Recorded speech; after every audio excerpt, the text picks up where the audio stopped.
Hello everybody, it's May, and today I'll be playing multiple games. So let's get started. And if anyone ever has any games they want me to play, these are all the games that I have. Yeah.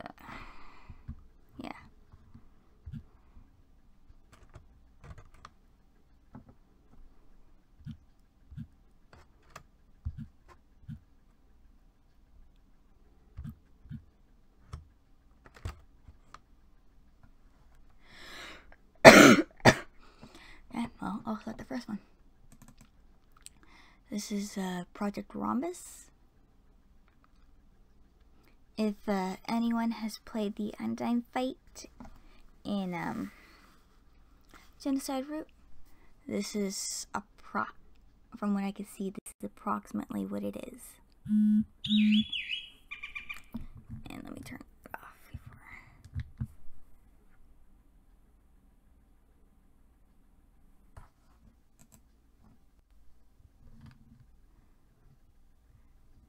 Are you guys able to hear everything?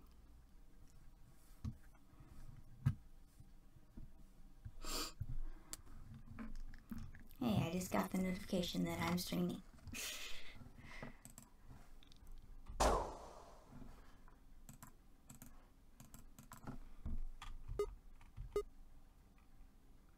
A game by Siriso in cooperation with Psychoflux Entertainment, music by Hinix.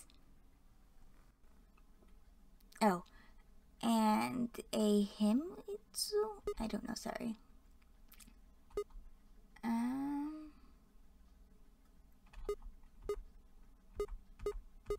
Let's start with easy.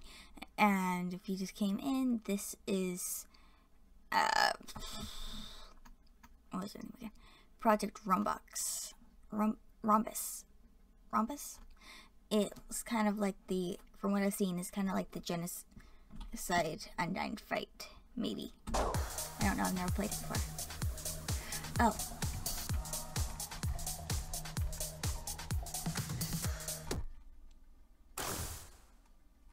And I died.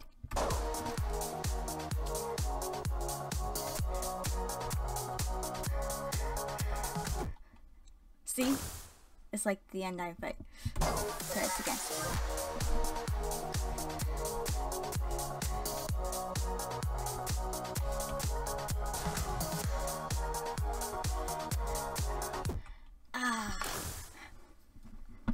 Well, this will definitely get me set up for Undyne.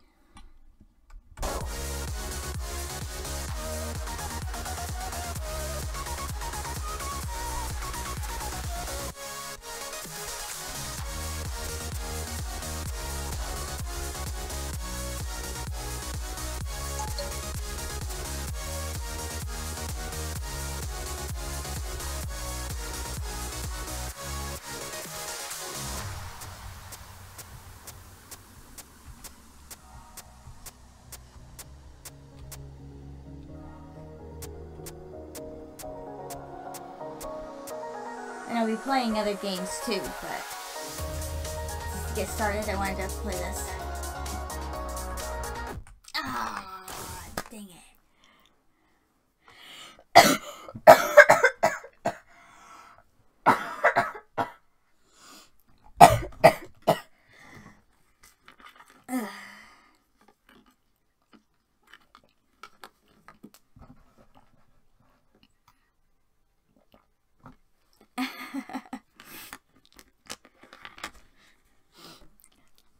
My brother would make a thing saying, "You're welcome," from Moana. Okay, let me try. Did it all sound fine?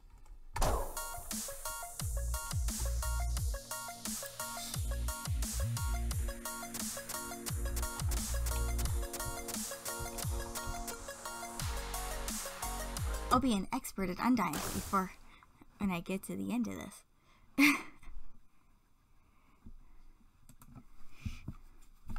Let me mouse out of the way.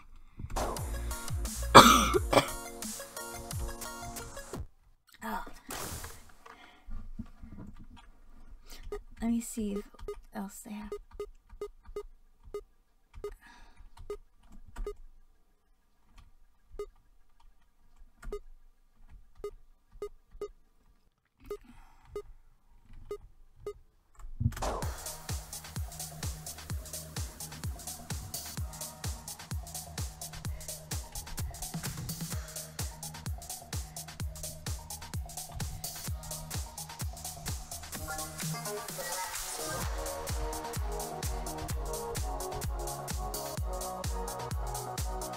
Oh yeah, this is Undyne's Fight.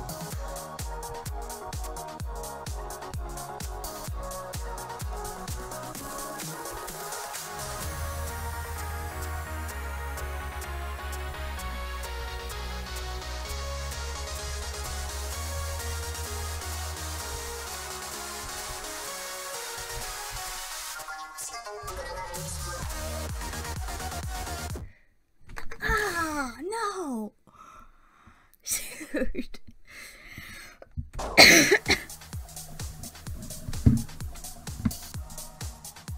This is good music.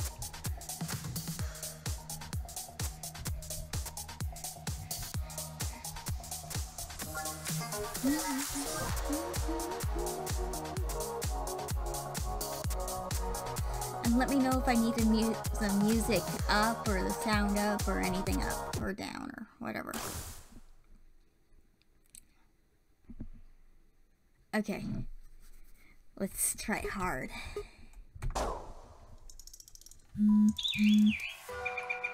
Hey, I turned the sound off on that. Woo! Let me turn my sound off because this. Yep, and I invite only. Well, let's see about that. Now we got the Undyne fight.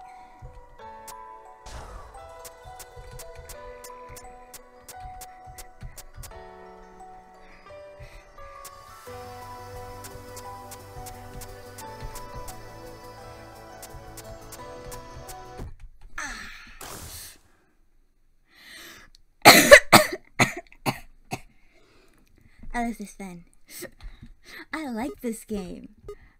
Record 60 seconds in the other modes. Oh, I've almost beat it on this one.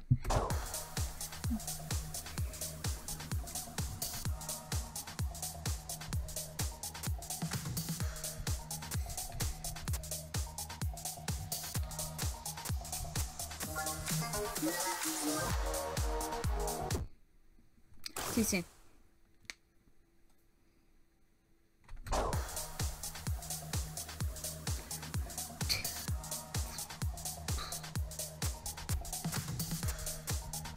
But that's part of the reason why I got this, because it looks just like the Undyne fight, and it looks so cool.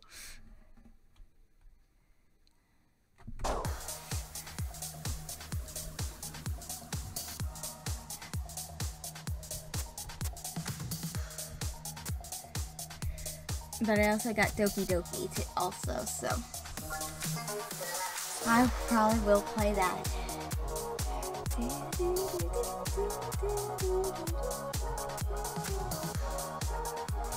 And let me know if you can't hear him suddenly stops working, yeah?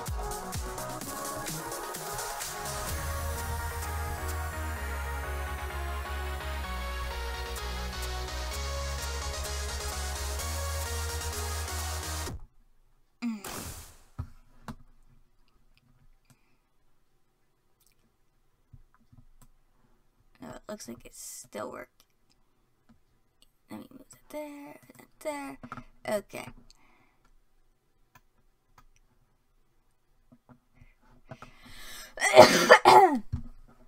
Why did that go down?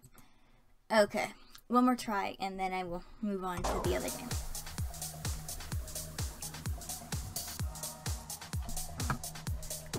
Okay, one more time.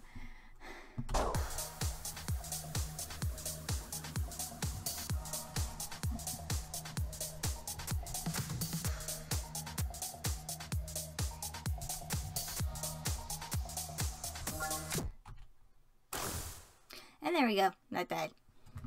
Really fast.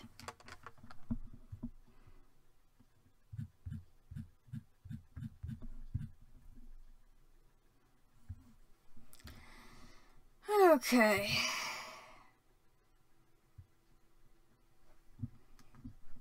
Let's see what else I have. Let me close that out. Close window. Okay. And these are all the ones that I have. I have World of Tanks, Yu-Gi-Oh! Duel Links, The Desolate Hope, a Scott Cawthon game. Let me move Scott Cawthon down here. Adventure Capitalist, Papers, Please, Undertale, which I'm not going to play because I'm doing a playthrough of that on my other thing. Frambo, which I'm not going to play either. Nautica, Portal 2, Freddy Fazbear, Pizza Simulator, Andy and the Ink Machine, School of Dragons, How to Train Your Dragon, which, no. Project Rombus, which is what I was just doing.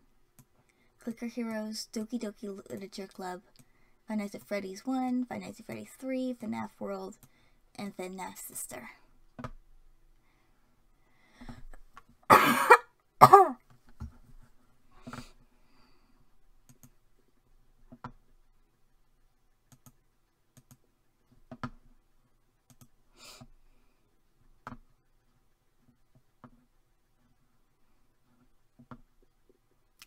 Doki Doki. Thought so. Oh God! The target of that will not work. Okay, hello Steam.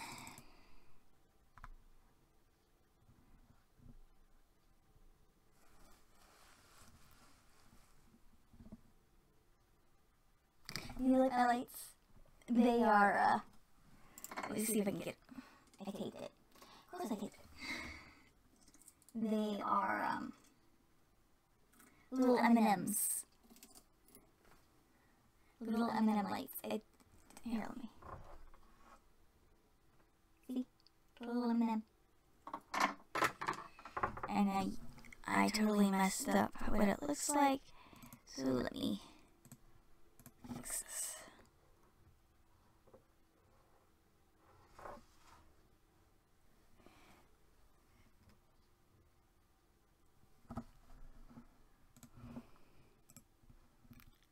Some reverb again.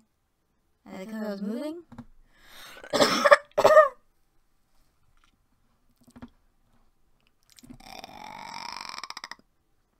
Games. Game library. Oh, I also have. Let me just go through my list.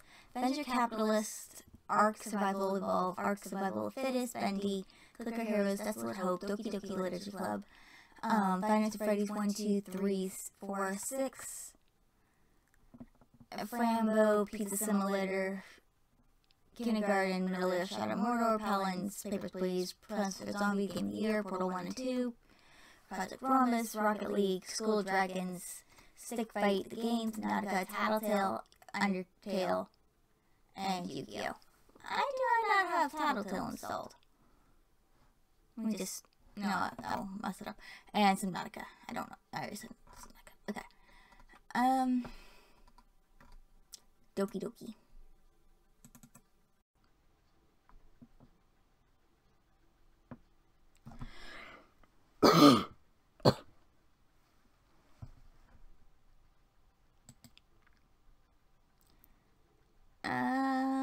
Create desktop shortcut.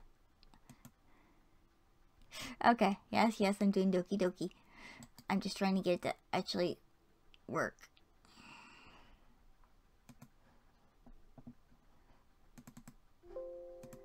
Yes, okay, let's get rid of that shortcut, since this obviously does not like me.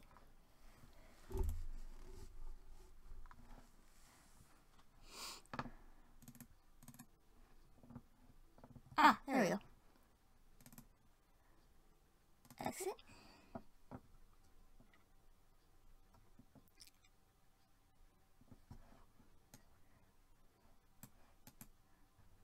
This game is not suitable for children or those who are easily disturbed. I wish I knew how to use my thing to make it work. I had just the game instead of game. Let's try that. Doki Doki play set.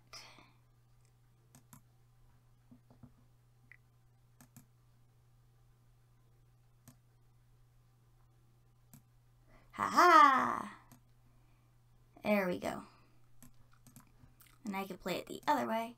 Split cat. Okay, I want to get rid of that one. Yes. And put that in.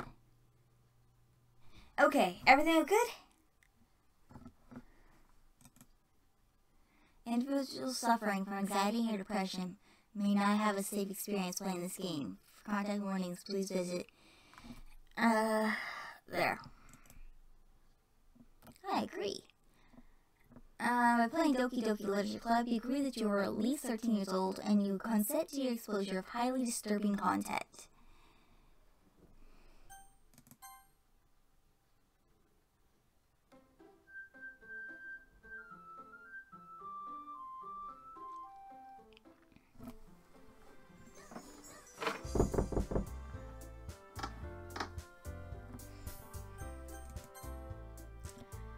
Okay.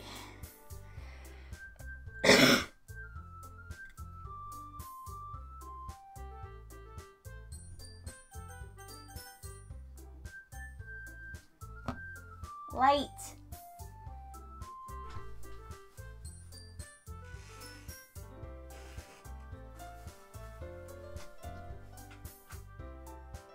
Thank you. Oh, don't skip. Don't turn on the skip. Okay. I wasn't planning on it. Return. I know that's Yuki. I have watched the game theory on this, so I know some of it. And yeah. Okay. Let's put in May.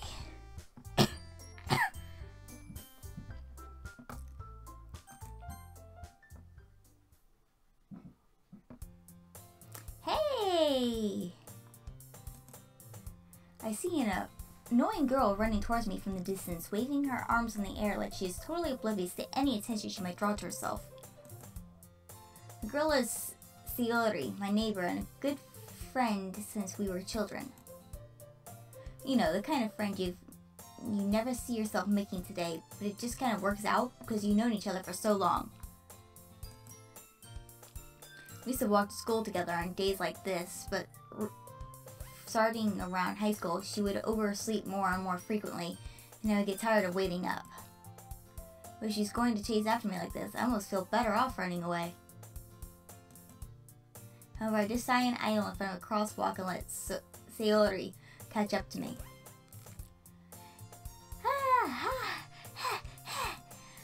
I overslept again, but I caught you this time. Maybe, but only because I decided to stop and wait for you. Hey, you said it like you were thinking of ignoring me. That's me, May. Well, if people stare at you for acting weird, then I don't want them to think we're a couple or something. Fine, fine. Well, you did wait for me after all. I guess you didn't have to it in you to be mean if you want to. Whatever you say, Sayori. Sayori. Cross the street together and make our way to school. If we draw near, the signs become increasingly speckled with others. Oh, the street. That's a sign. Okay, the street become increasingly speckled with other students making their daily commute. By the way, May, have you decided on a club to join yet? A club? I told you already. I'm really not interested in joining. Oh, I told you already. I'm not really interested in joining any clubs. I haven't been looking either. Eh? That's not true. You told me you would join a club this year. Did I? I'm sure it's possible that I did in one of our many conversations where I dismissively go along with whatever she said, whatever she's going on about. Sayori likes to worry a little too much about me when I'm perfectly content just pretend by getting by on the average while spending my free time on games and anime. Mine's anime. I don't know how to find anime. But yes.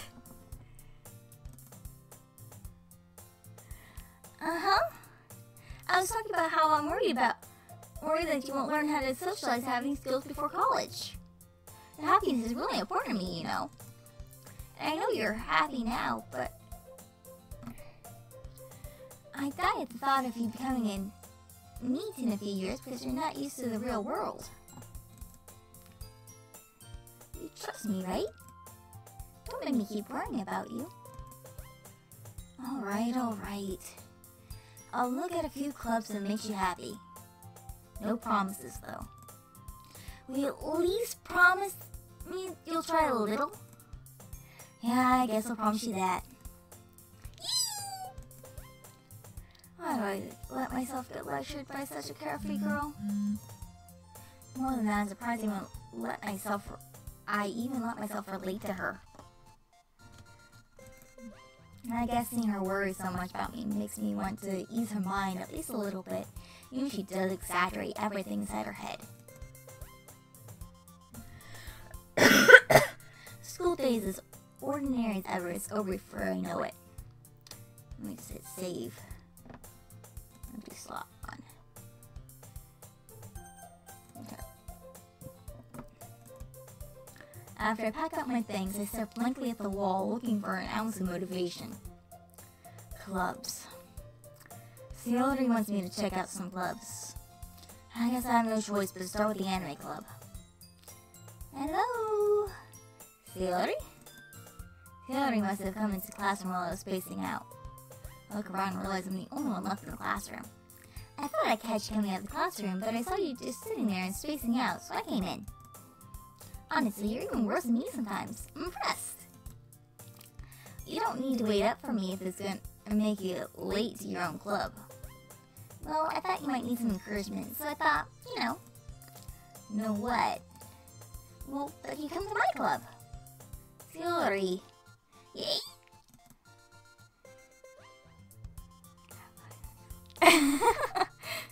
There's no way I'm going to your club.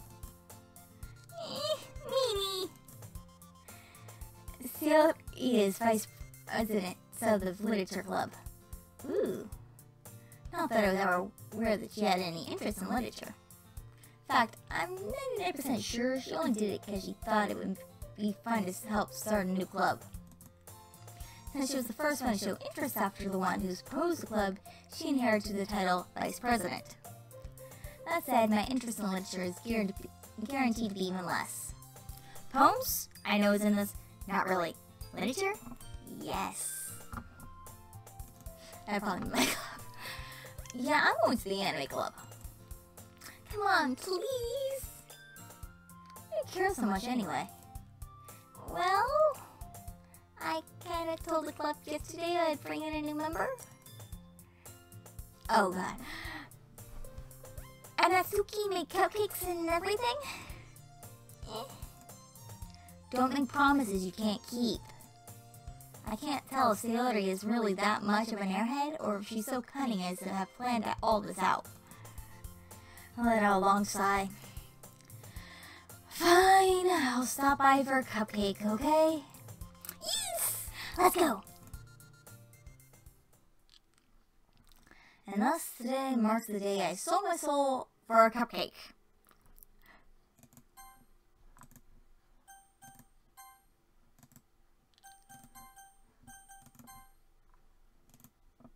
I dejectedly follow Sayori around the school and upstairs, a section of the school I rarely visit being generally used for third-year classes and activities. Sayori, full of energy, swings open the classroom door. Everyone,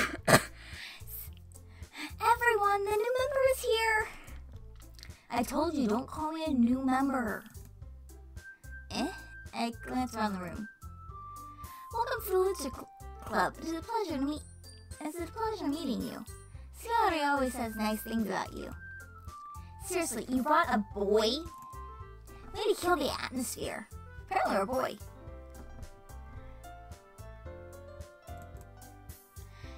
Ah, May, what a nice surprise. Welcome to the club.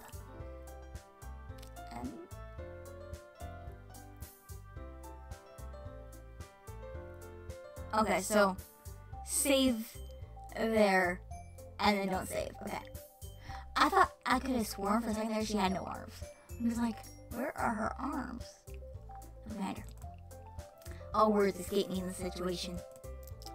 This club is full of incredibly cute girls. What are you looking at? If you want to say something, say it. Sorry. Natsuki! The girl with the sour attitude, whose name is apparently Natsuki, is one I don't recognize. Her small figure makes me think she's probably a first year. She's also the one who made cupcakes according to Sayori. You just ignore her when she gets moody. Sayori says that quietly in my ear and then turns back towards the other girls. Anyway, this is Natsuki, always full of energy. And this is Yuri, the smartest in the club. Don't say things like that. Yuri, who appears comparably more mature and timid, seems to have a hard time keeping up with people like Sayori and Natsuki. Well, it's nice to meet both of you. And it sounds like you already know... Oh. Monica. Is it a K or a K? Monica. Monica. I'm going with Monica. And it sounds like you already know Monica. Is that right? That's right. It's great to see you again, May. Monica smiles sweetly. We do know each other, but we rarely talked, but we were in the same class last year. Monica was probably the most popular girl in class. Smart, beautiful, athletic. Basically completely out of my league. So having her smile at me so genuinely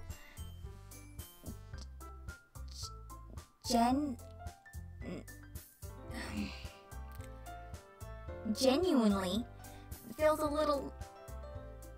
You too, Monica? Come sit down, May. We made room for you at the table, so you can sit next to me or Monica. I'll get the cupcakes. Hey, I made them. I'll get them. Sorry, I get a little too excited. Well then, how about I make some tea as well? The girls have a few desks arranged to form a table. As the already mentioned, it's been widened so that there's one space next to Monica and one space next to Yuri. Natsuki and Yuri walk over to the corner of the room where Natsuki grabs a wrap tray and Yuri opens the closet. Still feeling awkward, I take a seat next to Sayori. Natsuki proudly marches back to the table, tray in hand. Okay, are you ready? Ta-da! Whoa! And Natsuki lifts the foil off the tray to reveal a dozen white fluffy cupcakes decorated that look like little cats. The whiskers are drawn with icing, and little pieces of chocolate were used to make ears. So cute! I had no idea you were so good at baking, Natsuki. Well, you know. Just hurry and take one. Sayori grabs one first, then Monica, and I follow. It's delicious! Sayori talks with her mouth full and has already managed to get icing on her face. I turn the cupcake around in my fingers, looking at the best angle to take a bite. Natsuki is quiet. I can't help but notice her sneaking glances in my direction.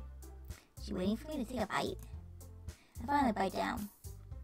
The icing is sweet and full of flavor. I wonder if she made it herself. This is really good. Thank you, Natsuki. Oh, why are you thanking me? It's not like haven't I heard this somewhere before? Made them for you or anything? I thought you technically did. Sayori said, well, maybe, but not for you know, you dummy. Alright. I gave one Natsuki's weird logic and dismissed the conversation. Why do I feel like we have an Alfie's? Yuri returns to the table carrying a tea set. She carefully places. The sun very alert. This is Japan. This seems Japanese. She carefully places the. Oh, we haven't met her yet. Okay. Wait, no, we did meet her. Okay. I'm confused and not confused. I should have watched the game theory first. Was it kind of like a good idea? I don't know. I'm back. Okay, she carefully places a teacup in front of each of us before setting down the teapot next to the cupcake tray. You keep a whole tea set in this classroom? Don't worry, the teachers gave us permission. After all, doesn't a hot cup of tea help you enjoy a good book? I guess. Don't let yourself get intimidated. Yuri's just trying to impress you. There's Monica. Okay. That's not... Insulted, Yuri looks away. I mean, you know. I believe you.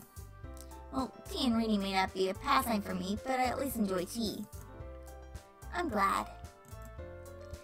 Yuri faintly smiles to herself in relief. Monica raises an eyebrow and smiles at me. So, what made you consider the literature club? I was afraid of this question. Something tells me I shouldn't tell Monica that I was practically dragged here by Yuri. Well, I haven't joined any clubs yet, and Yuri seemed really happy here, so that's okay. Don't be embarrassed. Make sure you feel right at home, okay? As president of the literature club, it's my duty to make the club fun and exciting for everyone. Monica, I'm surprised. How come you decided to start your own club? You'd probably be a board member for any of the major clubs. Weren't you a leader of the debate club last year? Well, you know. To be honest, I can't stand all the politics around the major clubs. It feels like nothing but arguing about the budget and publicity and how to prepare for events. I'd much rather take something I personally enjoy and make something special out of it. And if it encourages others to get into literature, then I'm fulfilling that dream. Monica really is a great leader. Yuri also nods in agreement. Then I'm surprised there aren't more people in the club yet. Must be hard to start a new club. You could put it that way. Not many people are really interested in putting out all the effort to start something brand new. Especially when it's something that doesn't grab your attention like literature. You have to work hard to convince people, but they're both fun and worthwhile. What makes school events like the festival that much more important? I'm confident that we can all really grow this club before we graduate. Right, everyone? Yeah! We'll do our best. You know it. Everyone enthusiastically agrees. Such different girls, all interested in the same goal.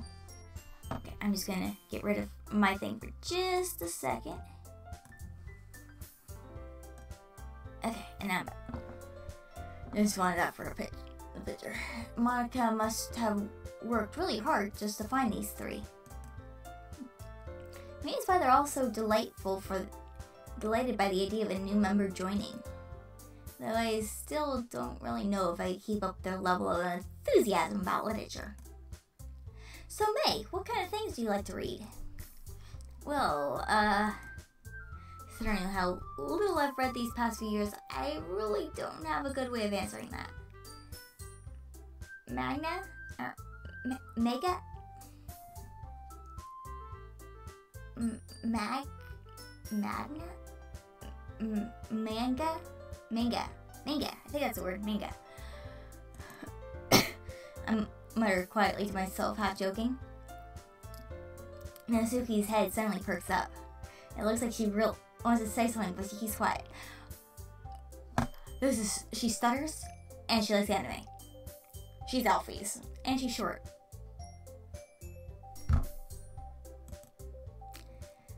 Not much of a reader, I guess. like a change. What am I saying? I spoke without thinking after seeing Yuri's sad smile. Anyway, what about you, Yuri? Well, let's see. Yuri traces the rim of her teacup with her finger. My favorites are usually novels that build deep and complex fantasy worlds. Let me save now.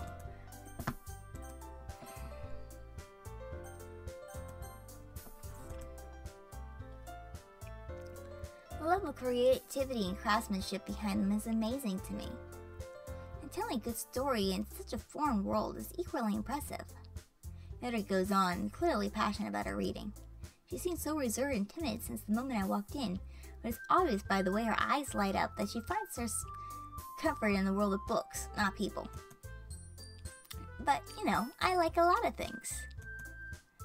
Stories with deep psychological elements usually immerse me as well. Now, I just realized this is still as Rombus. Let me change that real quick. Doki Doki Lit. There it is. Literature Club.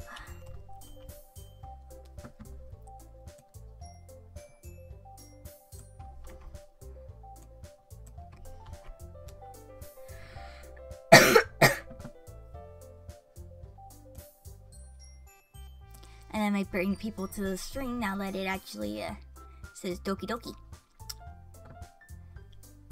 Let me go turn my light really quick. I'll be right back.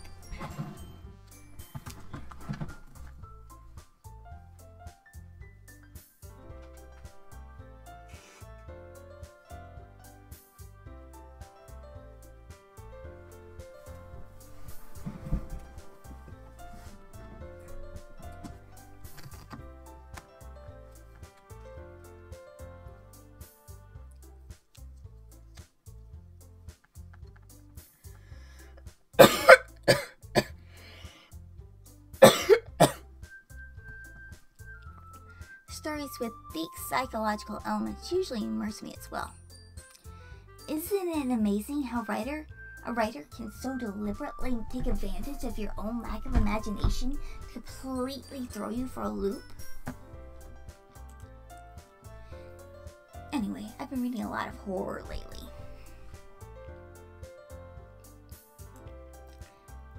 I read a horror book once. I desperately grabbed for something I could relate to at the minimum level. At this rate, Yuri might as well be having a conversation with a rock. Really? I wouldn't have expected that, Yuri.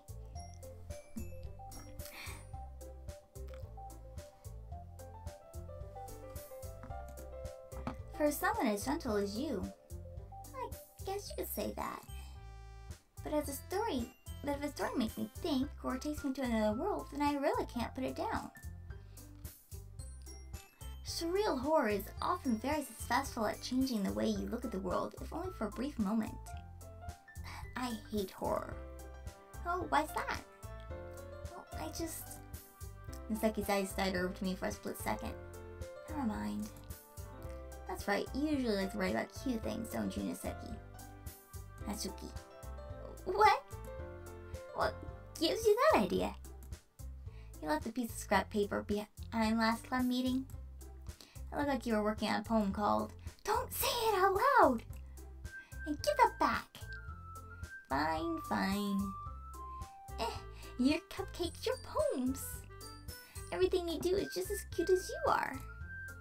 Sayori sides up behind Natsuki and puts her hands on her shoulders. I'm not cute! Natsuki, you write your own poems? Well, I guess sometimes. Why do you care? I think it's impressive. Why don't you show them sometime? No. Natsuki averts her eyes.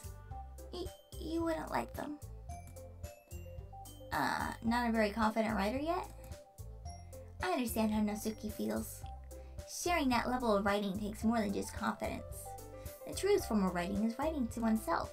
You must be willing to open up to your readers. Exposing your vulnerabilities is showing even the deepest reaches of your heart. Do you have writing experience too, Yuri? If you share some of your work, you could set an example and help Natsuki feel comfortable enough to share hers. I guess it's the same for Yuri. Aw, I wanted to read everyone's poems. We all sit in silence for a moment. Okay, I have an idea, everyone. Natsuki and Yuri look quizzically at Monica. Let's all go home and write a poem of our own. The next time we meet, we'll all share them with each other. That way, everyone is even. Yay! Let's do it! Plus, now we have a new member. Help us all get a little more comfortable with each other and strengthen the bond of the club. Isn't that right, May? Monica smiled warmly at me once again. Hold on, there's still one problem. What's that? Now we're back on the original topic when we joined the club. I bluntly come forth with been on my mind the entire time. I never said I would join this club. Yuri may have convinced me to stop by, but I never made any decision. I still have other clubs to look like, and I lose my train of thought. All four girls stare back at me with dejected eyes. But I'm sorry, I thought. May? You all... I'm defenseless against all these girls.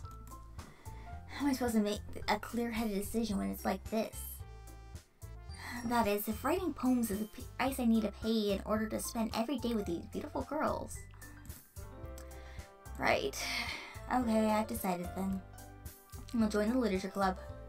One by one, the girls' eyes light up. Yes! I'm so happy! Yuri wraps her arms around me, jumping up and down. Hey! You really did scare me for a moment. If you really just came for the cupcakes, then I'd be super pissed. Then that makes it official. Welcome to the literature club. Thanks, I guess. Okay, everyone. I think with that, we can officially end today's meeting on a good note. Everyone remember tonight's assignment? Write a poem to bring to the next meeting so we can all share. Monica looks over at me once more. May, I look forward to seeing how you express yourself. Yeah. Can I really impress a class star Monica with my mediocre writing skills? I'm already feeling anxiety welling up inside me. Meanwhile, the girls continue to chit-chat as Yuri and Natsuki clean up their food. Hey May, since we're already here, do you want to walk home together? That's right, Yuri and I never walk home together anymore because she always stays after school for clubs. Sure, might as well.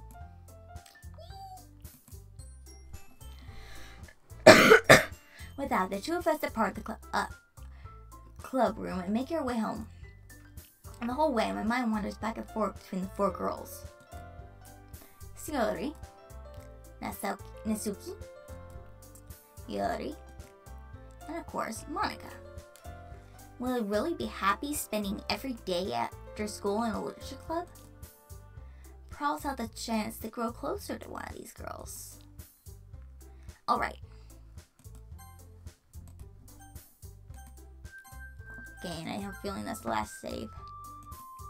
I'll just need to make the most of my circumstances, and I'm sure good fortune will find me.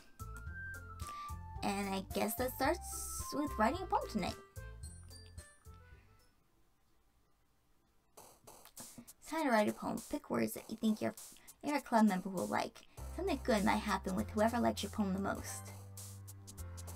Who should I choose?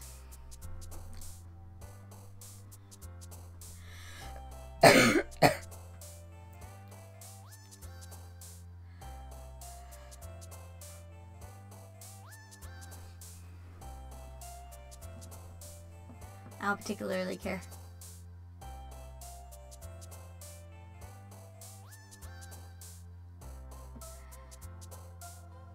Who is that? Yuri? Natsuki? And it's either Yuri or, I think it's Yuri.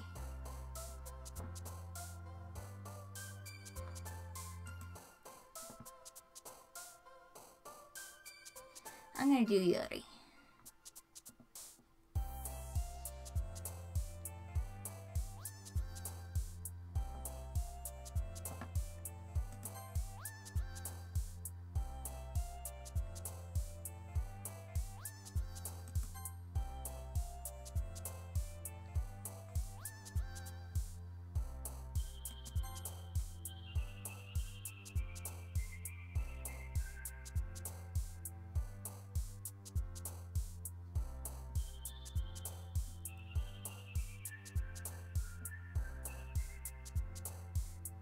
Yeah, that's what I was thinking.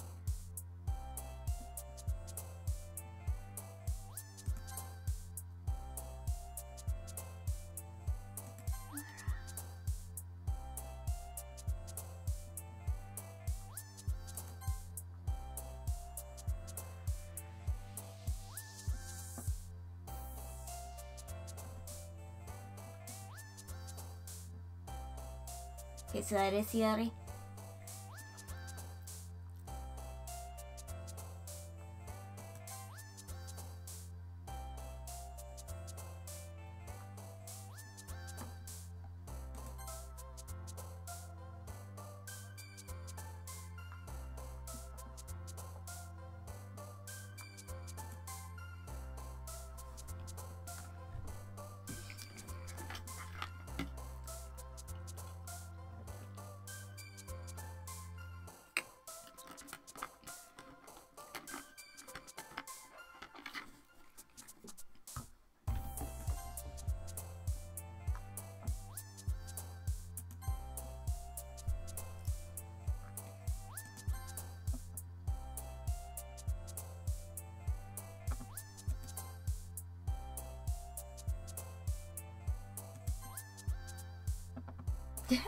Doki Doki.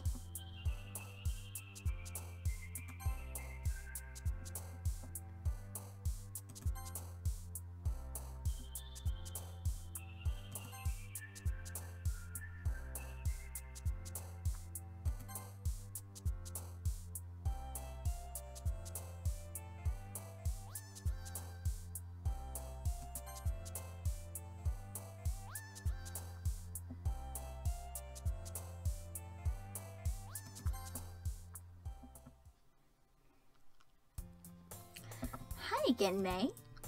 Glad to see you didn't run away from us. Nah, don't worry. This might be a little strange for me, but at least I kept my word.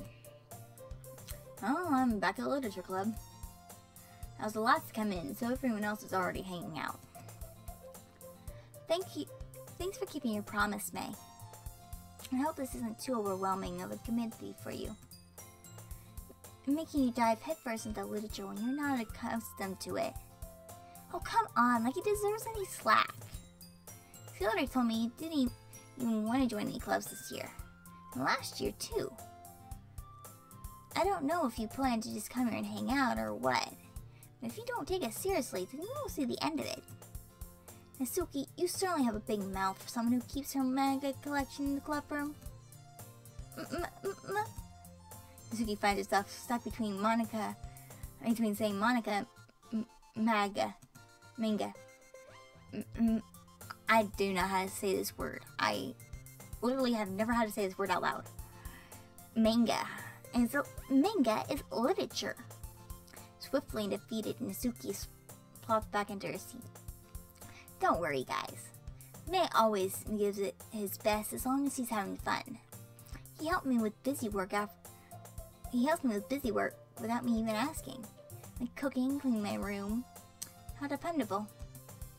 Yuri, that's because your room is so messy, it's distracting.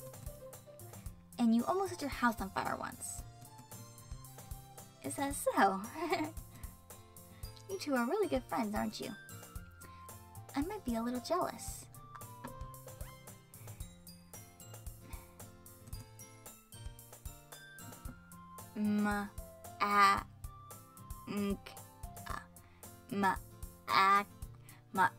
I cannot say this word.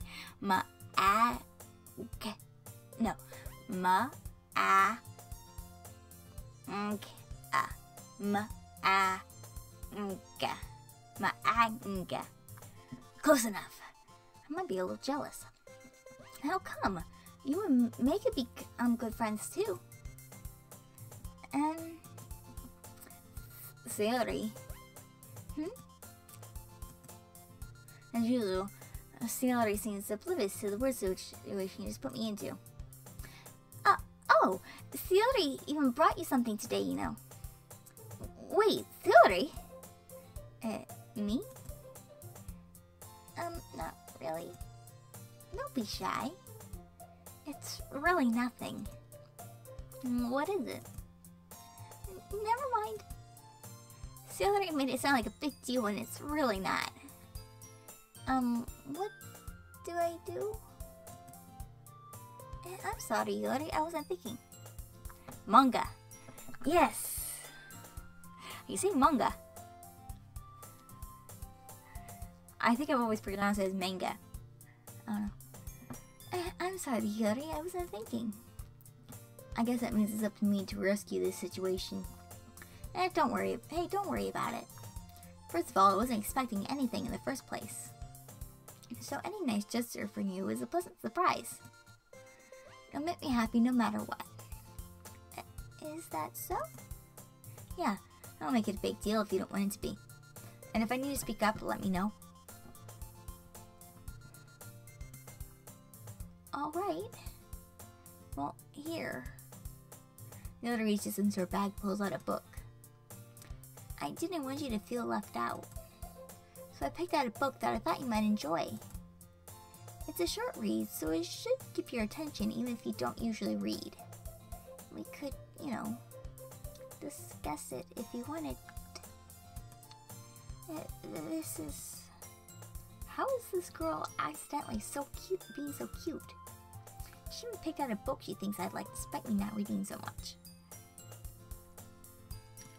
Reading much. Yuri, thank you. I'll definitely read this. I enthusiastically take the book. Whew. Well, you can read it at your own pace. I look forward to hearing what you think. Now that everyone's settled in, I expected Monica to kick off some scheduled activities for the club. And it didn't seem like to be the case. Sayori and Monica are having a cheery conversation in the corner. Yuri's face is already buried in a book. I can't help but notice her intense expression like she's waiting for this chance. She was waiting for this chance. Meanwhile, Nasuki is rummaging around in the closet. I'm really curious to talk to Yuri a little bit more. At the same time, I feel bad from distracting her from reading. Catch a glimpse of the book cover of her book. It looked like the same book that she lent me. More than that, she seems to be on the first few pages. Ah! Crap.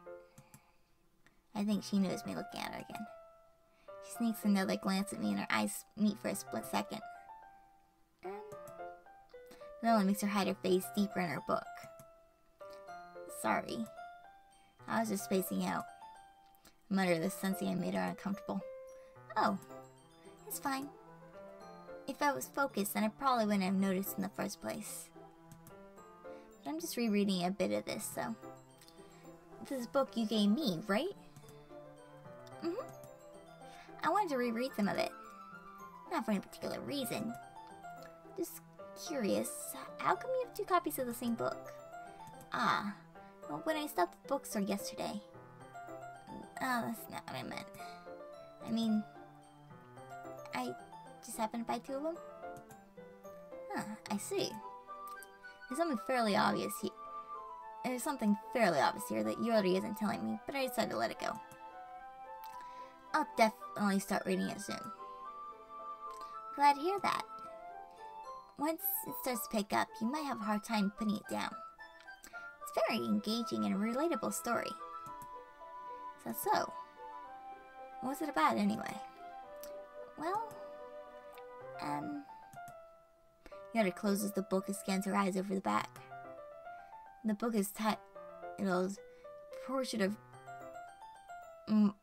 Markov. Portrait of Markov. There's an ominous-looking eye symbol on the front cover. Alright. I just want to make sure I didn't accidentally give anything away. Basically, it's about this girl in high school who moves in with her long-lost younger sister. But as soon as she does so, her life gets really strange. She gets targeted by these people who escaped from a human experiment prison. And while her life is in danger, she needs to desperately choose someone to trust. No matter what she does, she ends up destroying most of her relationships, and her life starts to fall apart. It's kind of dark, isn't it? Yuri made it sound like it was going to be a nice story, but that turn came from nowhere. Yuri gently giggles all of a sudden. Are you not a fan of that sort of thing, May? No, it's not that. I mean, I could definitely enjoy these kind of stories, so don't worry. I hope so. Yeah, I totally forgot that Yuri is into these things. He's so shy and recluse on the outside, but her mind seems to be completely different. It's just that these kind of stories, they challenge you to look at life from a strange new perspective. When horrible things happen, not just because someone wants to be evil, because they have their own goals or their own philosophy that they believe in. And suddenly, when you thought you relate to the protagonist, they made out to be the naive one from letting their one-sided morals interfere with the villain's plans. I'm rambling, aren't I? Not again. I'm sorry. Hey, don't apologize. I haven't lost interest or anything. Well, I guess it's alright then. But I feel like I should let you know that I have this problem. When I let things like books and writing fill my thoughts, I kind of forget to pay attention to other people. So I'm sorry if I end up saying something strange. And please stop me if I start talking too much. I really don't think you need to worry. It just means you're passionate about reading. The least I can do is listen. It's a literature club after all. Huh.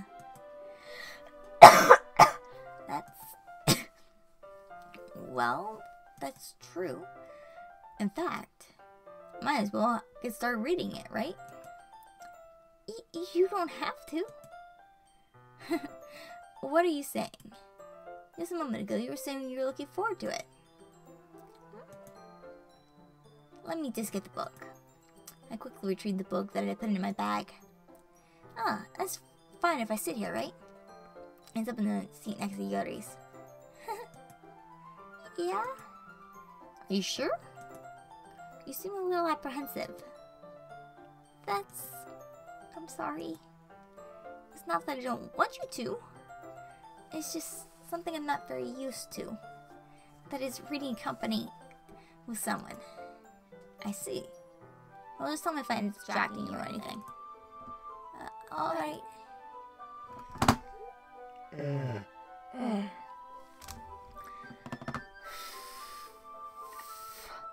I open the page to start with the prologue. Sit.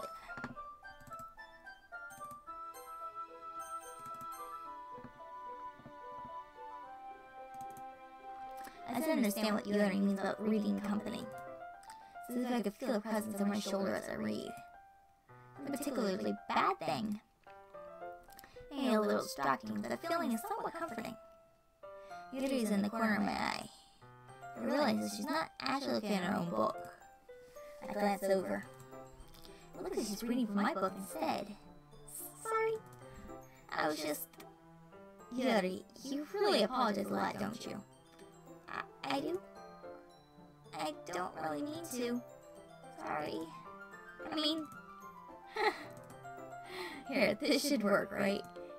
I sat my desk until it's up against Yuri's and my book more between the two of them. Ah, I suppose so. Yuri timidly closes her own copy. Once we each lean in a little bit, our shoulders almost touching. Feels like my left arm is in the way, so instead I use my right hand to hold the book open. I guess this makes it kind of difficult to turn the page. Here. Yuri takes her left arm and holds the left side of the book between her thumb and forefinger. I do the same with my right arm on the right side of the book. That way I turn the page and Yuri slides under his thumb after it flips to her side. but in holding it like this, we're huddled even closer together than before. It's actually kind of distracting me. As if I could feel the warmth of Yuri's face, and she's in the corner of my vision. Are you ready? Huh? Let's turn the page. Ah, sorry. I think I got a bit distracted for a second. I glance over Yuri's face again and our eyes meet. I don't know how I'll be able to keep up with her. Ah, that's okay. You're not used to reading, right? I don't mind being patient if it takes you a bit longer. Probably the least I could do. Since you've been so patient with me. Yeah, thanks. We'll continue reading. Yuri no longer asks me if I'm ready to turn the page. Instead, I just assumed she finished the page before me, so I turn it by my own violation. No. I'm going volition. Continue the first chapter in silence. Even so, turning each page almost feels like an intimate exchange. Thumb gently lets go of the page, letting it flutter over to her side as she catches it into her own thumb. Hey, Yuri. This might be a silly thought, but the main character kind of reminds me of you a little bit. You think so? How does she? Well, I guess she's more blunt in a lot of ways. But she also second guesses all the things that she says and does. Like she's afraid she'll do something wrong. It's not like I can see into your head or anything. But they're kind of reminiscent to some of your mannerisms. I see. Yuri remained silent for a moment. But May, that's probably a terrible thing to have in common with her. It's so embarrassing if you think that... Wait, I didn't mean in a bad way or anything. Sorry, I really didn't know you were self-conscious about that sort of thing. I guess I more meant that it's kind of cute. What are you saying all of a sudden? Okay, everyone. I think it's about time we shared today's poems with each other. We might not have enough time if we wait too long. Yuri exhales, spared from her finishing her thought. Is that alright, Yuri? You look kinda down. I'm sorry if you haven't been looking forward to this. It's not. It's fine. Yuri releases her hand from the book, causing it to close on top of my thumb.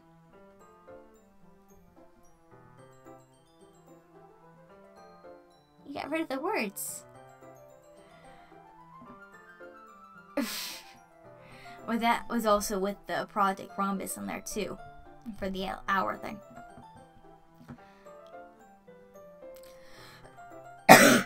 I've been streaming for an hour, 3 minutes, and 45 seconds. Alright. I guess I'll do some more reading tonight. Or would you prefer if I only read it with you? I guess I don't have too much of a preference either way. In that case, I'll read a little more tonight. It'll be more fun reading with you after it picks up a bit, you know? That's good reasoning. In that case, feel free to finish the first 2 chapters on your own time. Alright. I stand up. Make a mental note of where I left off in the book, then slip it back into my bag. By the way, did you remember to write a poem last night? Yeah. Our relaxation ends. Can't believe I agreed to do something so embarrassing. I couldn't find much inspiration since I've never really done this before. Well, now that everyone's ready, why don't you find someone to share with? I can't wait! Sierra and Monica enthusiastically pull up the poems. Sierra's is in a wrinkled sheet of loose leaf torn from a spiral notebook. On the other hand, Monica wrote hers in a composition notebook. I can already see Monica's pristine handwriting from where I sit. Natsuki and Yuri reluctantly comply as well, reaching into their bags. I do the same myself.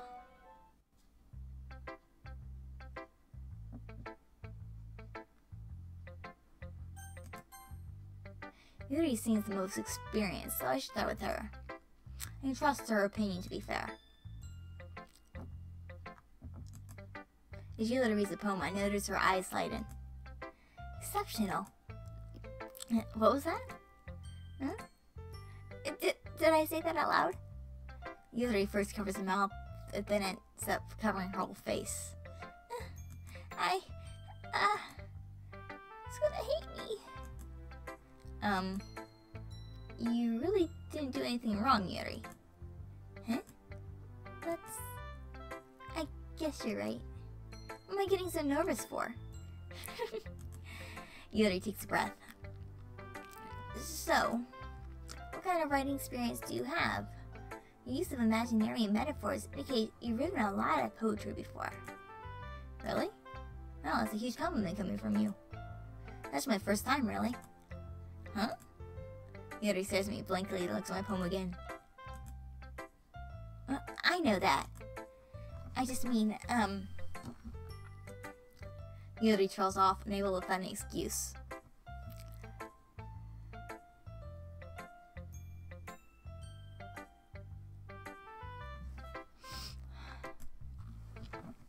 She traces her finger along the words of the poem, as if breaking it down more thoroughly. Yeah. Okay. This is the reason I was able to tell. It's just that there is significant writing habits that are usually typical in new writers. And having been through that myself, I kind of learned to pick up on them. I think the most notable thing I recognize in new writers is that they try to make their style very deliberate. In other words, they tend to pick a writing style separate from a topic matter, and they form fit the two together.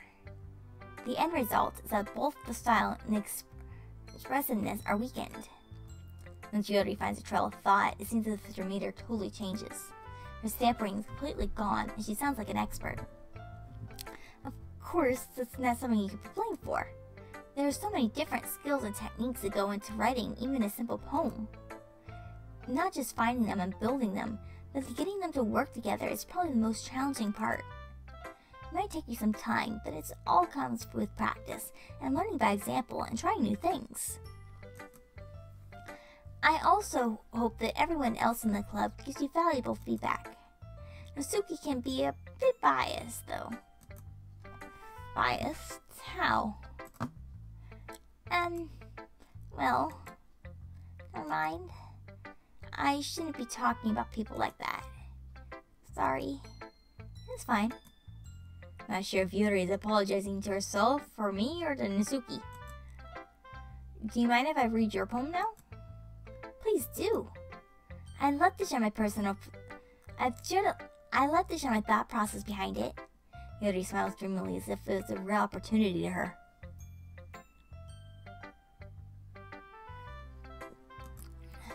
Which itself is kind of funny. After all, isn't this supposed to be a literature club? Oh no, why must it be cursive?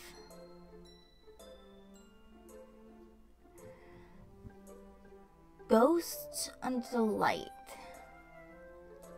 The tendrils of my hair illuminate behind the amber glow.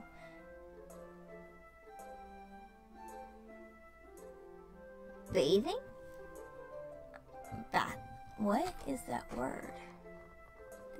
Yeah, bathing. It must be this one. The last remaining streetlight to have withstood the test of time.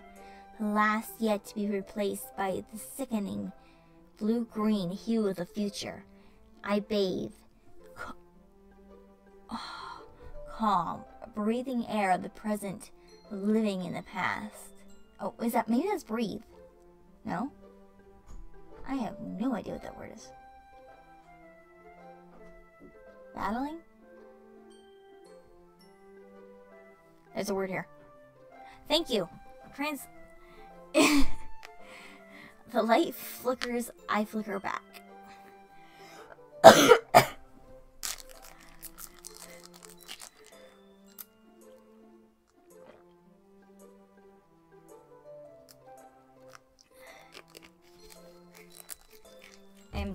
with cursive.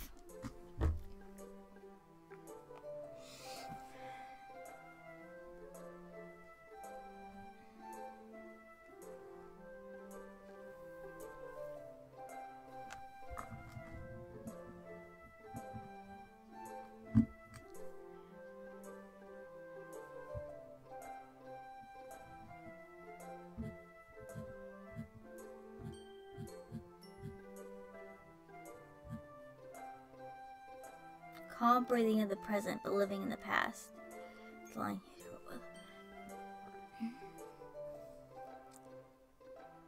Okay, it is breathing. Okay, that is an R.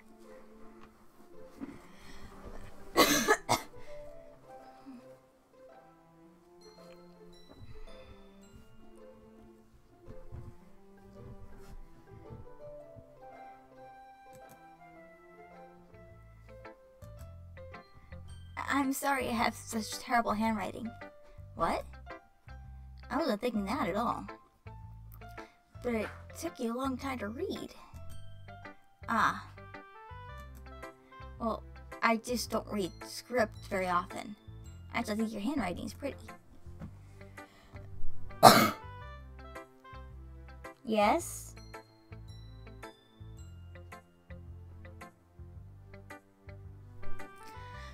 Eh? That's a relief. Also, I like the poem. Even though it's short, it was really descriptive. And we have a visitor.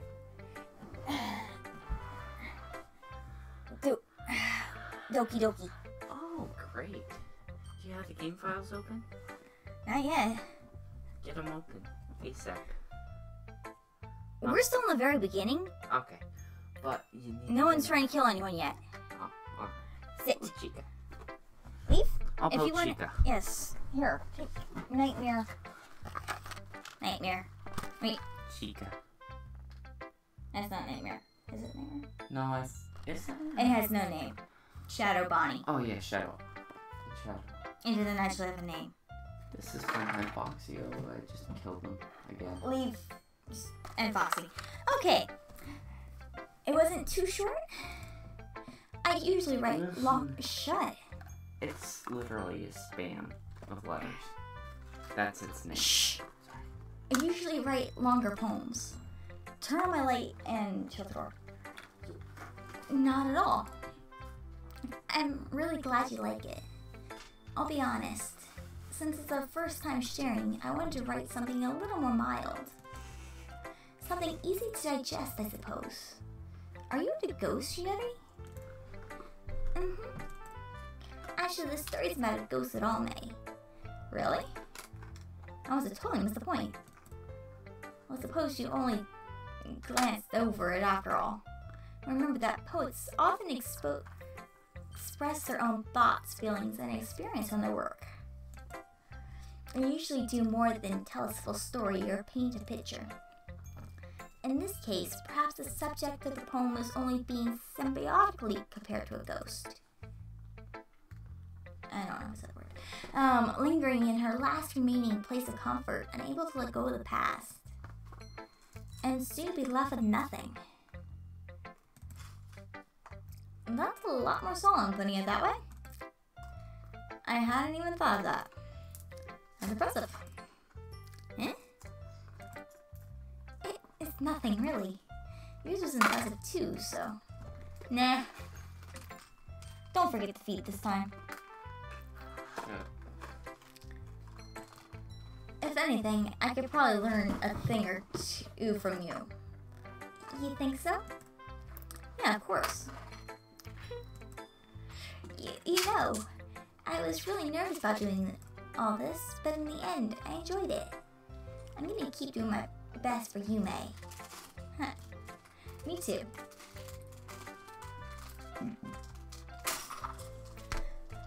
Let's go with Yuri. Yeah, who are you going for? Yuri.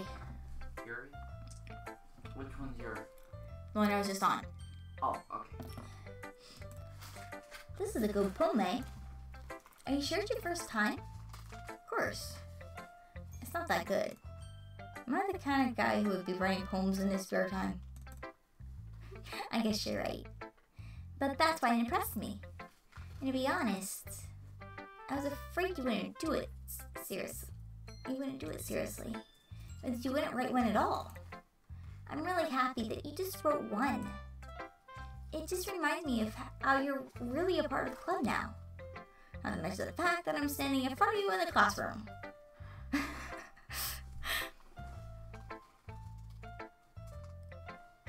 Ashton, you have been volunteered to be voice Nasuki. Now who now? Nasuki, the next one. Oh. The jerk, okay. Little Alphys. She's Alphys. At the beginning, Well, she's a of jerk. course. I'm not really into it, but it doesn't mean that I'll break my promise. See? It's like I said before, May. Deep down, you're not selfish at all, you know. Trying new things like this for other people. That's something that only really good people do. Thanks, Yuri. I'm not sure if Yuri sees the full picture of my motive here. Quit rolling your tongue. You keep going rolling. It's Yuri. It's Yuri. Sayori. Oh, Sayori. Sayori. Not Sayori. Sayori. Not Sayori. I'm saying it Japanese-ish. That's how you pronounce it like that. It's Sayori. It's annoying. Then don't ever talk to Japanese people. Then again, I can't deny that she's part of the reason I joined. Knowing how much this means to her and all. Yeah. And I'm gonna make sure you have lots of fun here, okay? That'll be my way of thanking you. Alright, I'm gonna hold you to that one then. Yay! Now you'll be my poem too, right? Don't worry, I'm really bad at this. We'll see about that. Oh, real handwriting. Not cursive. Dear Sunshine, the way you glow through my binds in the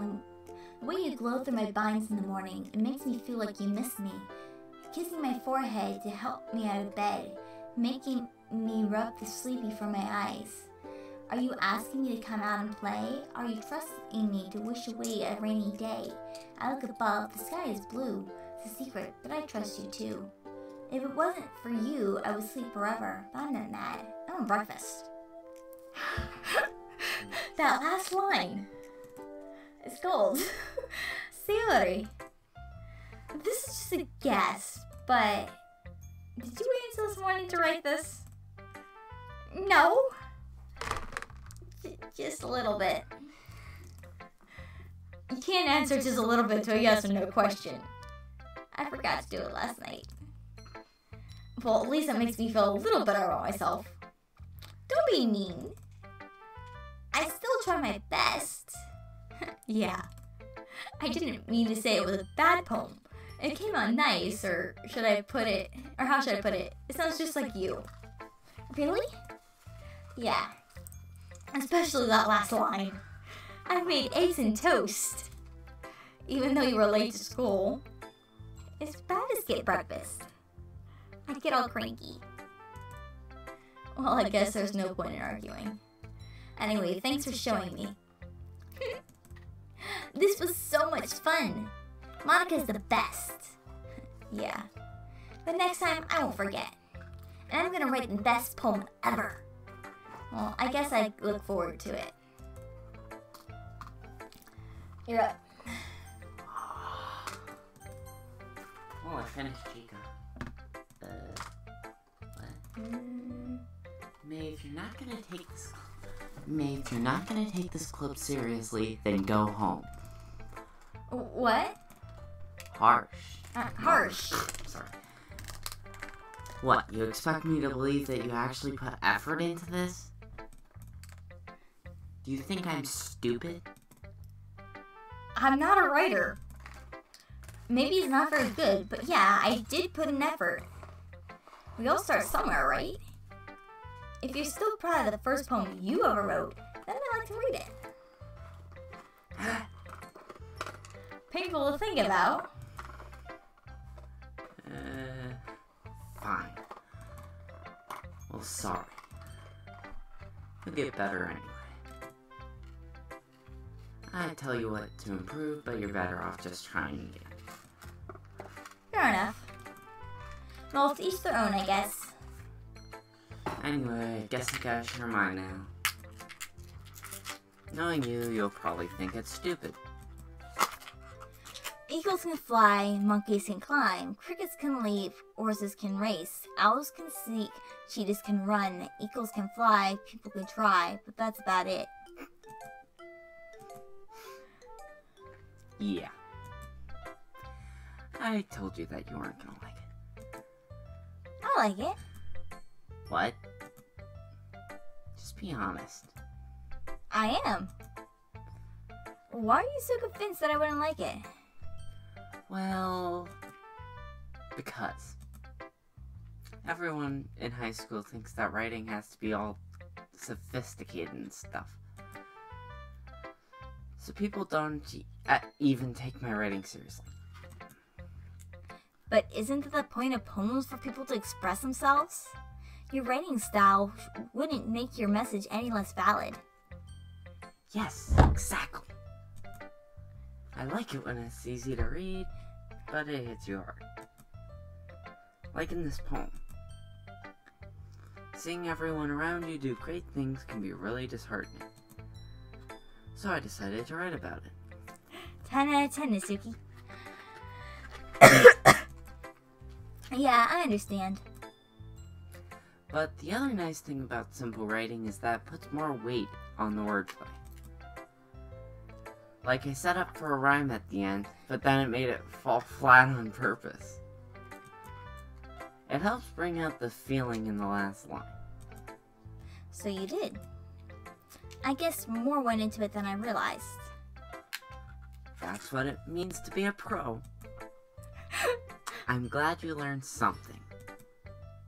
Didn't expect that from the youngest one here, did you? Yeah, I guess not. I decided to humor her with that last comment.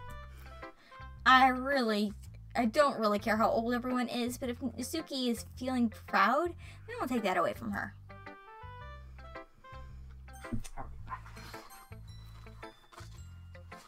Hi, May. Having a good time so far? Yeah. Good, glad to hear it. By the way, since you're new and everything, if you ever have any suggestions for the club, like new activities or things we could do better, I'm always listening. Don't be afraid to bring things up, okay?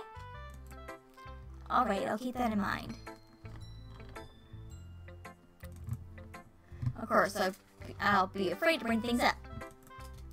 I'm much better off just going with the flow until I'm more settled in. Anyway, want to share your poem with me? It's kind of embarrassing, but I guess I have to. Don't worry, May. We're all a little embarrassed today, you know? But that's sort of a barrier that we all learn to get past soon. But it's that sort of barrier that we all learn to get past soon. Yeah, that's true. I had Monica in my poem. Great job, May. I was going, ooh, in my head while reading this. It's really metaphorical. I'm not sure why, but I didn't expect you to go for something so deep. I guess I underestimated you. It's easy for me to keep everyone's expectations low. Or easiest for me to keep everyone's expectations low. That way, it always counts when I put in some effort. That's not very fair. Well, I guess it worked anyway. You know that Yuri likes this kind of writing, right? Writing that kind of imagery and symbolism. Unlike Sayori, who likes using simple and direct words to describe happiness and sadness. Yuri likes it when readers are left to derive their own meaning out of it. It's very challenging to write like that, effectively. Both allowing people to get something out of it just by feel, or letting them deeply analyze all of the nuisances. It takes years of practice, which I'm assuming Yuri has at this point. I've never really asked, though. I'm sure I'm nowhere near her level yet. Don't worry so much about it. You do your own thing. Just keep exploring and learning by trying new things. I I'm sure I'll end up trying different things a lot. It could take a while before I feel comfortable doing this. It's okay. I love to see you try new things. That's the best way to find the kind of style that suits you.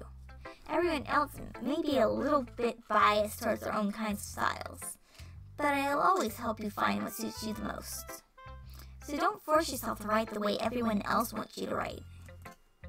It's not like you have to worry about impressing them or anything.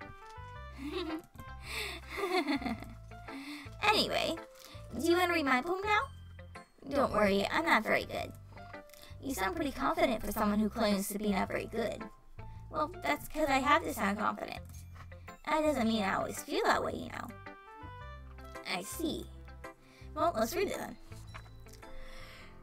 then. Hole in the wall. It couldn't have been me. See the direction the sparkle protrudes? A noisy neighbor? An angry boyfriend? I'll never know. I wasn't home. I peer inside for a clue. No, I can't see.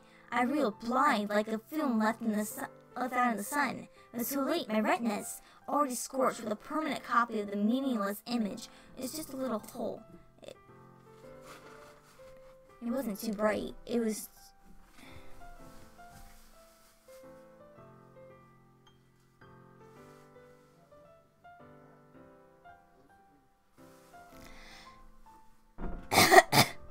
Oh, it was just already scorched with a permanent copy of the meaningless image.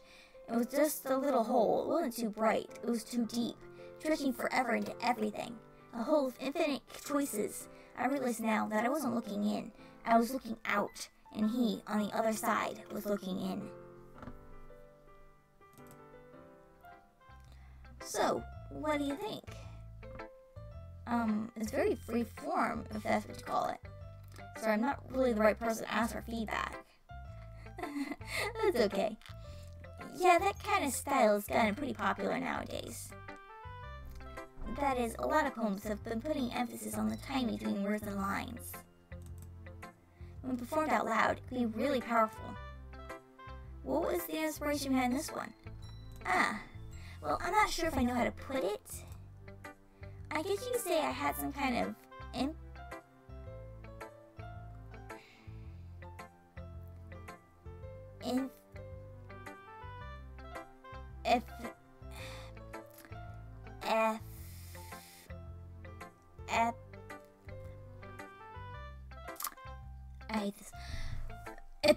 Epiphany, that's the word. I had some kind of epiphany recently. It's been influencing my poems a bit. An epiphany? Yeah, something like that. I'm kind of nervous to talk about deep stuff like that because it's kind of coming on strongly. Maybe after everyone is friends with each other? Anyway, here's Monica's writing tip of the day. Sometimes when you're writing a poem or a story, your brain gets too fixated on a specific point. Try so hard to make it perfect, and you'll never make any progress. Just force yourself to get something down on paper, then tidy up later. Another way to think about this is, if you keep your pen in the same spot for too long, you'll just get a big, dark puddle of ink. So just move your hand and go with the flow. That's my advice for today. Thanks for listening. Whew. I guess that's everyone. I glanced around the room. That was a little more stressful than I anticipated, since everyone is judging me for my mediocre writing abilities. Even if they just being nice, there's no way my poems could stand up to theirs. This is a literature club after all. I sighed. I guess that's what I ended up getting myself into. Across the room, Yuri and Monica are happily chatting. My eyes land on Yuri and Usuki. They gingerly exchange sheets of paper, sharing their respective poems. To read in tandem, I watch each of their expressions change. Usuki's eyes furrow in frustration. Meanwhile, Yuri smiles sadly. What's with this language? Eh? Did you say something? Oh, it's nothing. Usuki dismissively returns to the poem on the desk with one hand. I guess you could say it's fancy. Ah, thanks. This is cute. Cute? Did you just completely miss the symbolism or something? It's clearly about the feeling of giving up. How can that be cute. I know that. I just meant the language, I guess. I was trying to say something nice. Hmm? You mean you have to try that hard to come up with something nice to say? Thanks, but it really didn't come out nice at all. Well, I do have a couple suggestions. If I was looking for suggestions, I would have asked someone who actually liked it. Which people did, by the way. Yuri liked it. And May liked it too. And based on that, I'll gladly give you some suggestions of my own. First of all, excuse me, I appreciate the offer, but I spent a long time establishing my writing style. I don't expect to change anytime soon, unless of course I come across something particularly inspiring. Which I haven't yet. And May liked my poem too, you know. He even told me he was impressed by it. Nisuki suddenly stands up. Oh? I didn't realize you were so invested in trying to impress our new member, Yuri. That's not what I... You're just... Yuri stands up as well. Maybe you're just jealous that May appreciates my advice more than he appreciates yours. And how do you know he didn't appreciate my advice more? Are you that full of yourself? No. If I was full of myself, I would deliberately go out of my way to make everything I do overly cutesy.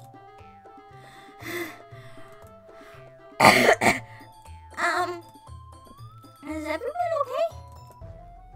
Well, you know what? I was the one whose boobs magically grew a size bigger as soon as May started showing up. Nasuki? Nasuki, that's a little... That doesn't involve you. I don't like fighting, guys. Sounded like both girls first at me as if they just noticed I was standing there. May! She's just trying to make me look back. That's not true. She started it. Did she get over herself and learn to appreciate that simple writing is more effective? And this wouldn't have happened in the first place. What's the point in making your poems all convoluted for no reason? The meaning should jump out at the reader, not force them to have to figure it out. Help me explain to her, May. Wait, that's the reason we have so many deep and expressive words in our language. That's the only way to convey complex feelings and the meanings the most effectively. Avoiding them is not only necessarily limiting yourself, it's also a waste. You understand that, right, May? Well... how did I get dragged into this in the first place? Not like I know anything about writing. But whoever I agree with, they'll probably think more highly of me. So, of course, this is gonna be... What do you think? Nasuki, Yuri, or help me, Yuri!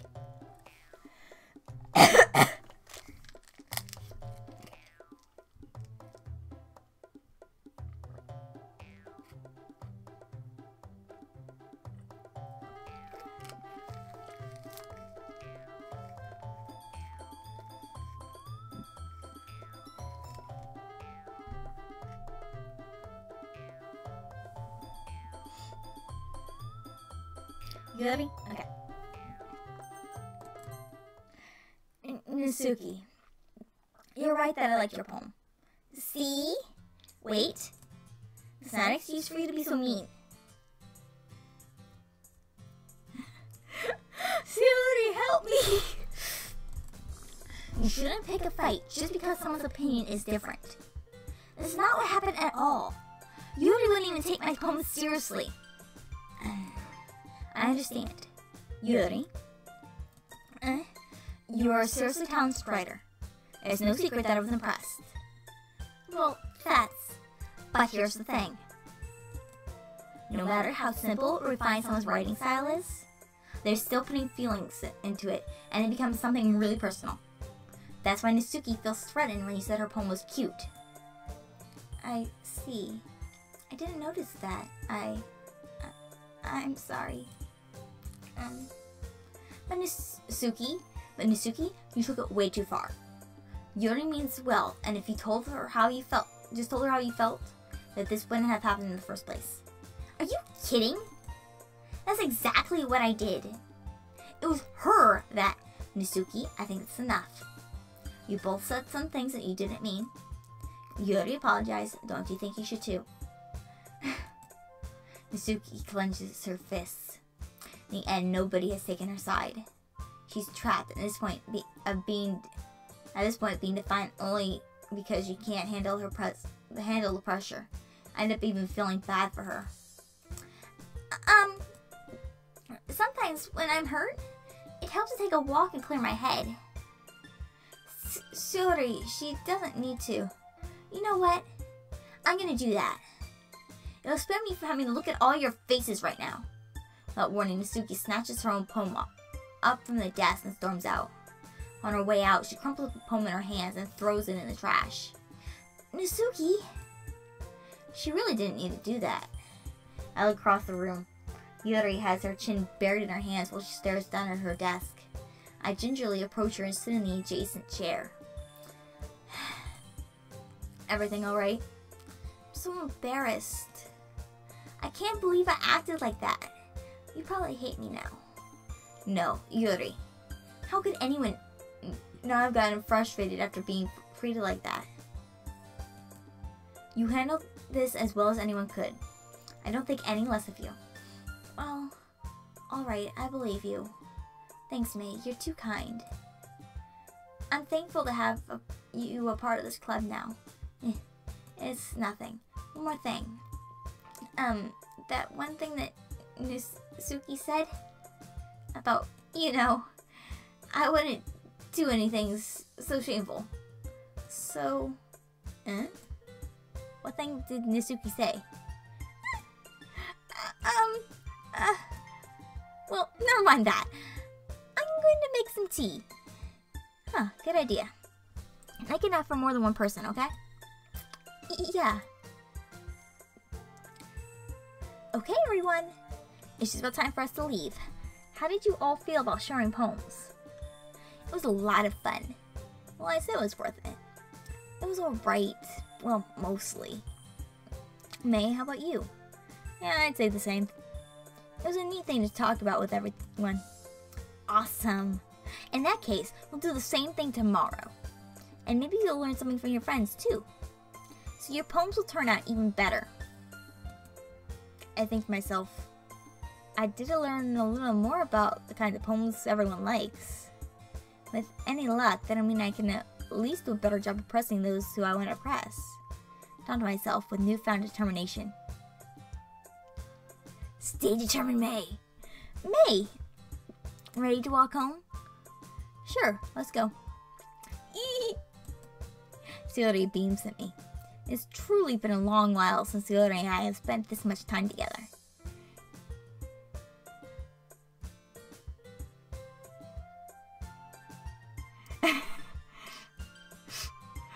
Yeah, I can't really say I'm not enjoying it either.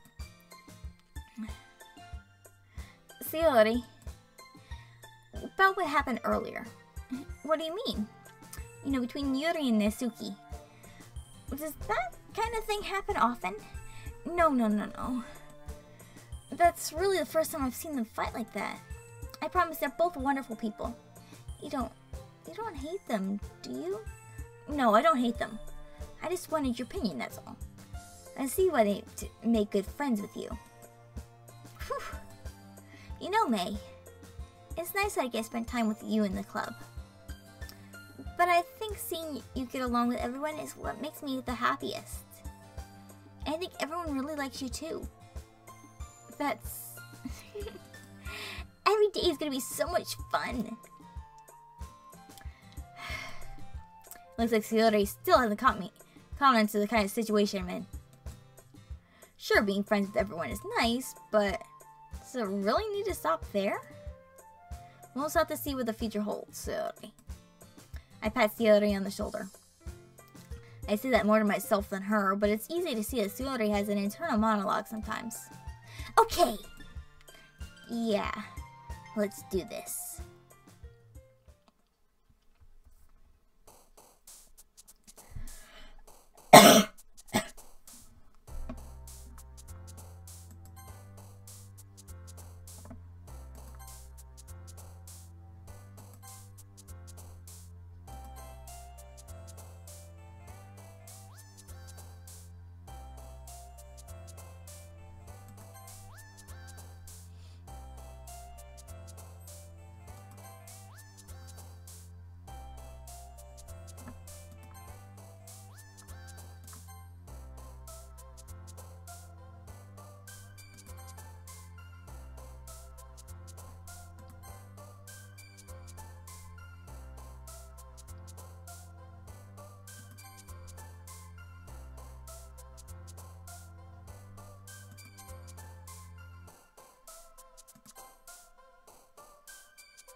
Another day passes and it's time for the club meeting already.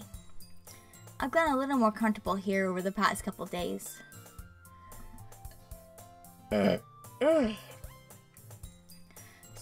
Entering the classroom, the usual scene greets me. Hi, May. Hey, Yuri. Looks like you're in a good mood today. I'm just still not used to being in the club, that's all. I see. That's a pretty simple thing to get you into a good mood. But I guess it's always the simple things with you anyway. Speaking of which, I'm kind of hungry. Will you come with me to buy a snack? No thanks.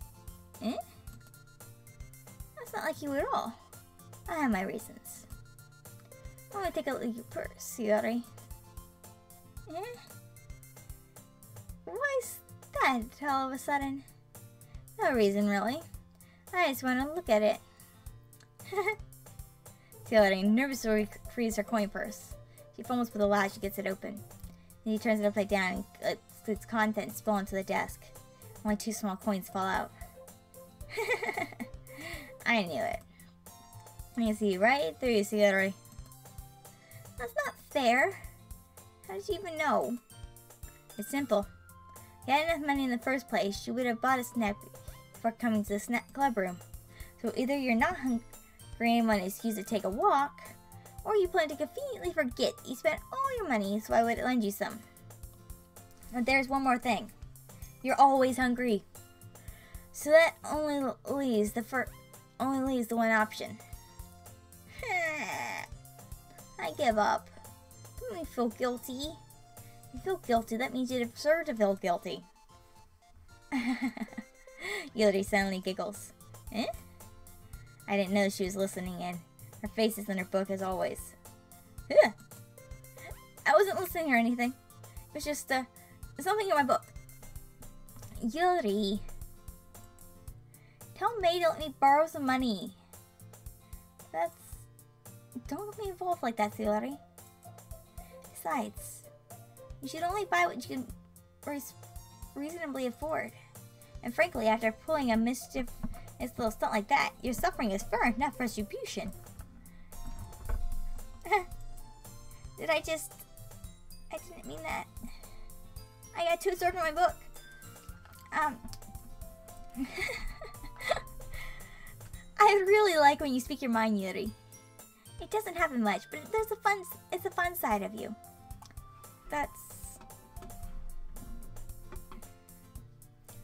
There's no way to think that.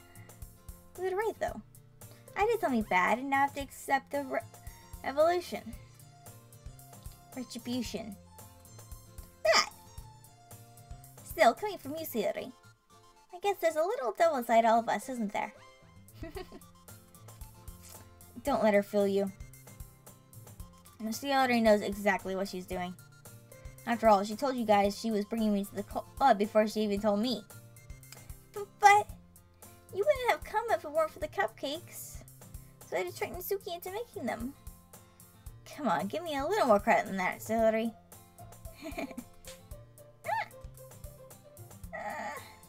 Out of nowhere, somebody smacks Yuri in the face and tumbles onto the desk. Ow! What was... Huh? A cookie? Sure enough, there's a gigantic cookie wrapped in plastic. Yuri glances around. Is this a miracle? It's because I paid my retribution. Actually, that one almost worked. I was just going to give it to you. Then I heard you blab about the cupcakes. It was totally worth it to see your reaction, though. Natsuki! That was so nice of you! I'm so happy. Yuri hugs the cookie. Jeez, just eat it. Yuri rapidly tears open the wrapper and takes a big bite. So good! Yuri suddenly claps her hand over her mouth. It bit my tongue. You've gone through a lot over just one cookie.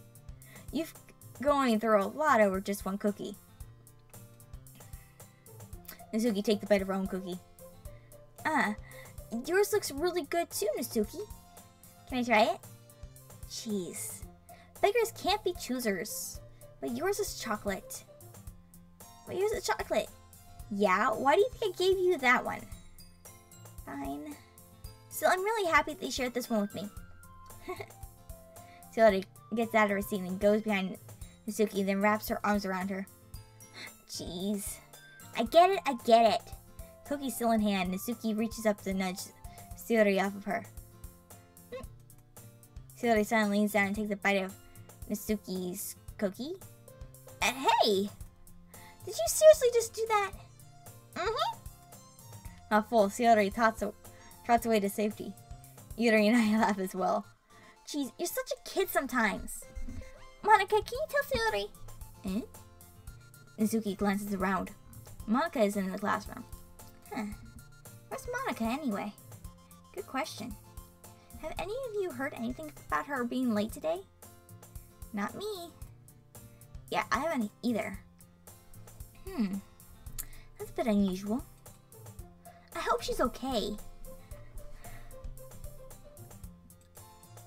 Of course she's okay. She probably just had something to do today. She's pretty popular after all. Eh? You don't think she has a... I wouldn't be surprised. She's probably more desirable than all of us combined. That's true. Excuse me? Suddenly, the door swing open. Sorry, I'm super sorry. There you are. I didn't mean to be late. I hope you guys weren't worried or anything. Eh? Monika chose the club over her boyfriend after all. You're so strong-willed. Boyfriend? What on earth are you talking about? Monika quizzically glances at me. Never mind that. What are you up to anyway? Well, my last period today was study hall. To be honest, I kinda just lost track of time. That makes no sense, though. You would have heard the bell ring at least. I must not have heard it since I was practicing piano. Piano? I wasn't aware you play music as well, Monika. I don't really. I kind of just started recently. I've always wanted to learn piano. It's so cool. You should play something for us, Monika. Monika looks at me. Maybe once I get a little bit better, I will. Yay! That sounds cool. I'd also look forward to it. Is that so? In that case, I won't let you down, May. Monika smiles sweetly. I didn't mean any pressure or anything like that. Don't worry.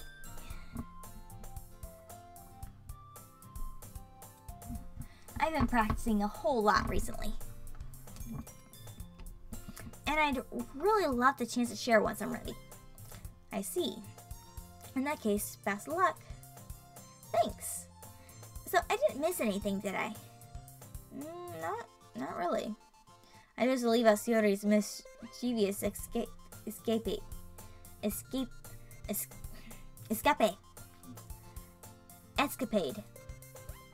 sure Natsuki will end up complaining to her anyway. Looks like everyone has already settled down. Yuri somehow already finished her entire cookie. Yuri is back in her book, and Natsuki disappeared into the closet. Hey, Yuri. Huh? Suddenly knows that Yuri is reading a different book from the one we've been reading together. Sorry, I didn't mean to interrupt. Oh, no. I was kind of just waiting for you. If that's the case, why don't we go ahead and get started? Yes, let's. Actually, I have a request. Do you mind if I make some tea first? Not at all. Thanks very much. If there's one thing that can make my reading time here a bit any better, it's a nice cup of tea. You have to mention for yourself as well. Yuri stands up and makes her way to the closet. I follow and watch as she retrieves a small water pitcher from the shelf, the kind with the filter inside. Isn't Natsuki in the closet? Could you hold this for a second? Sure. Yuri hands me the water pitcher and also fetches an electric kettle. I'm gonna plug this into the teacher's desk and then we'll go get some water. She walks past me and sets the kettle down on the teacher's desk. I simply watch her movements. To my surprise, the way she moves really contrasts with her speaking mannerisms. Especially because of her long legs, Yuri appears elegant and methodical. Okay, May I have the water pitcher?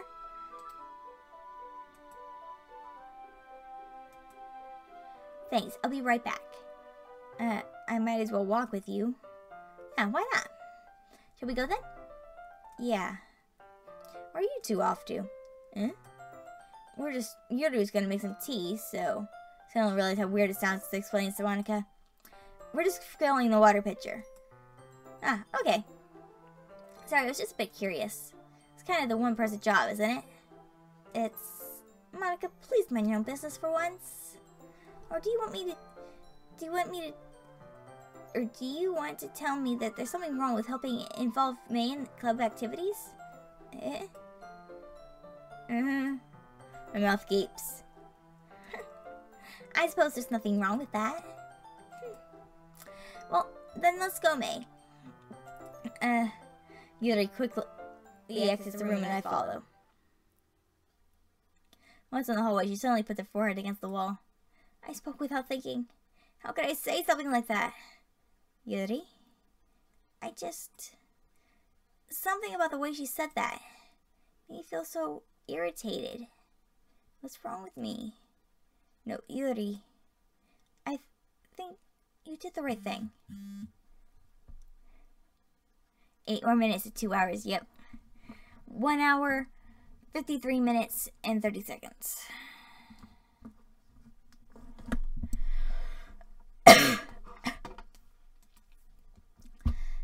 It's also not right for Monica to judge people like that. May, how come even when I do something bad, you're being nice to me? Because nothing you do is as bad as you make it seem in your head. Nobody's perfect.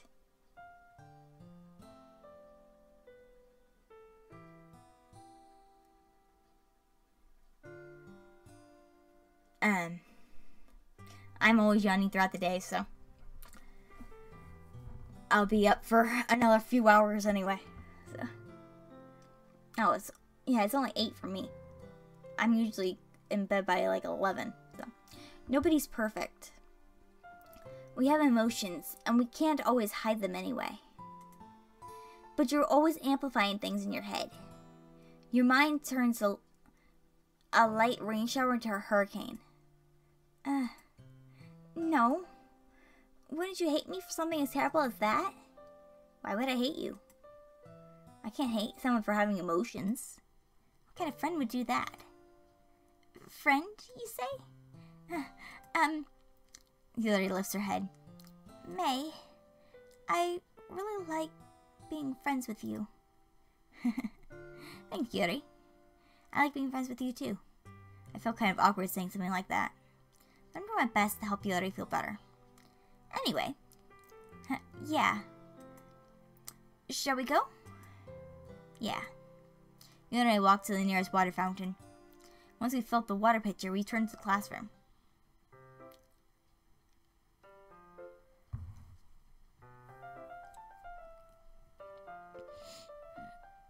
May, do you like oolong tea? Yeah. Anything is fine. Very well. Yuri sets the temperature on the kettle to 200 degrees. Now it's time to get the teapot. You really do this properly, don't you? Of course. I shouldn't do any less when I'm making tea for others. Even if I'm not an expert at tea or anything. In that case, you'll only be even more impressed. Perhaps I will. Yuri fetches the teapot and begins measuring the tea leaves. To my surprise, she even starts humming a little to herself. You must be in a good mood now. Is that so? I was letting it show, and you noticed. I was doing a bit of thinking, and I decided that I would try expressing myself a little bit more. Turns out, it's not very hard for me to do. When it's you who's around anyway. That's great, Yuri. Just don't push yourself too much. You're always worrying about me, May. It's very endearing. Yuri wasn't kidding. I don't even know if I can keep up with this. I watch Yuri pour a cup of tea for each of us. May, I have another request. Do you mind if we sit on the floor today? Why is that? It's a little bit easier on my back. I can read with my back against the wall rather than bending over on my desk. Sorry, I didn't realize. No worries. I just have a back pain fairly regularly, so I do my best to manage it. Is that so? I wonder why that is. It's most likely because of your posture, right? Always hunched over like that while reading. Yes! I have terrible reading posture. So that's why we should sit on the floor. Fair enough. I'll go ahead and get the book. I retrieved the book from my bag. I will save it though.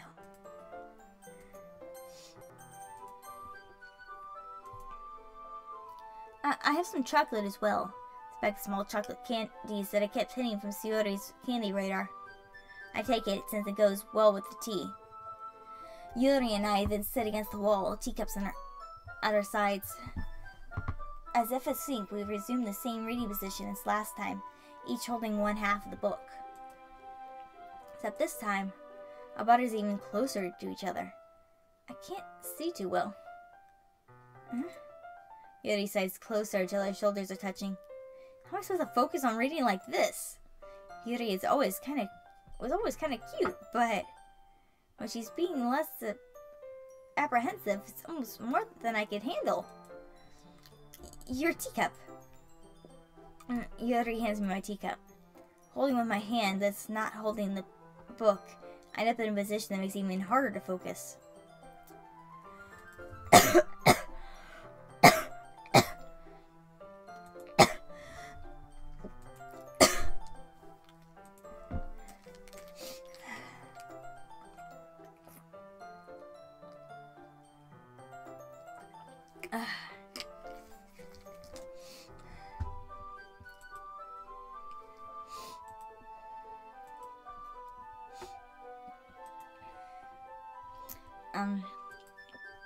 Because now I need to worry about making sure I don't accidentally touch her chest.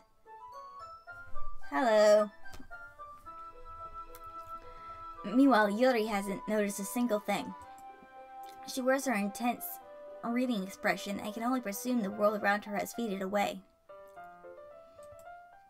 I use all my willpower to focus on reading. After a few minutes, I finally managed to relax a little. I put the teacup between my legs and funneled with the chocolate wrapper. Sorry. I gratefully let go of the book to finish opening the wrapper. You can have as much as you want. That's okay. I won't take any. Are you sure?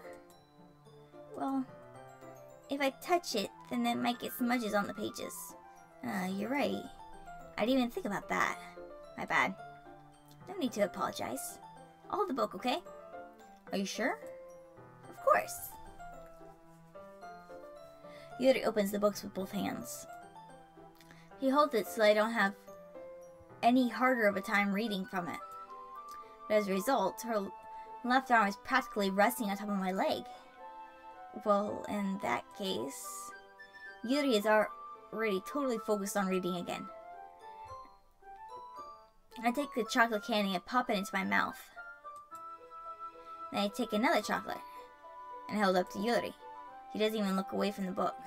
She simply parts her lips as if this situation was completely natural. But that means I can't stop here. I apprehensively place the chocolate in her mouth. And just like that, Yuri closes her lips over it. Is it lagging?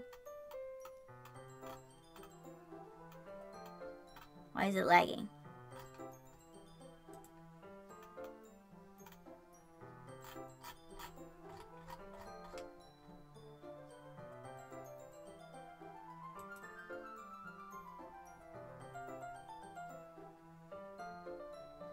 Let me see if I can fix. Is it lagging? I can't tell.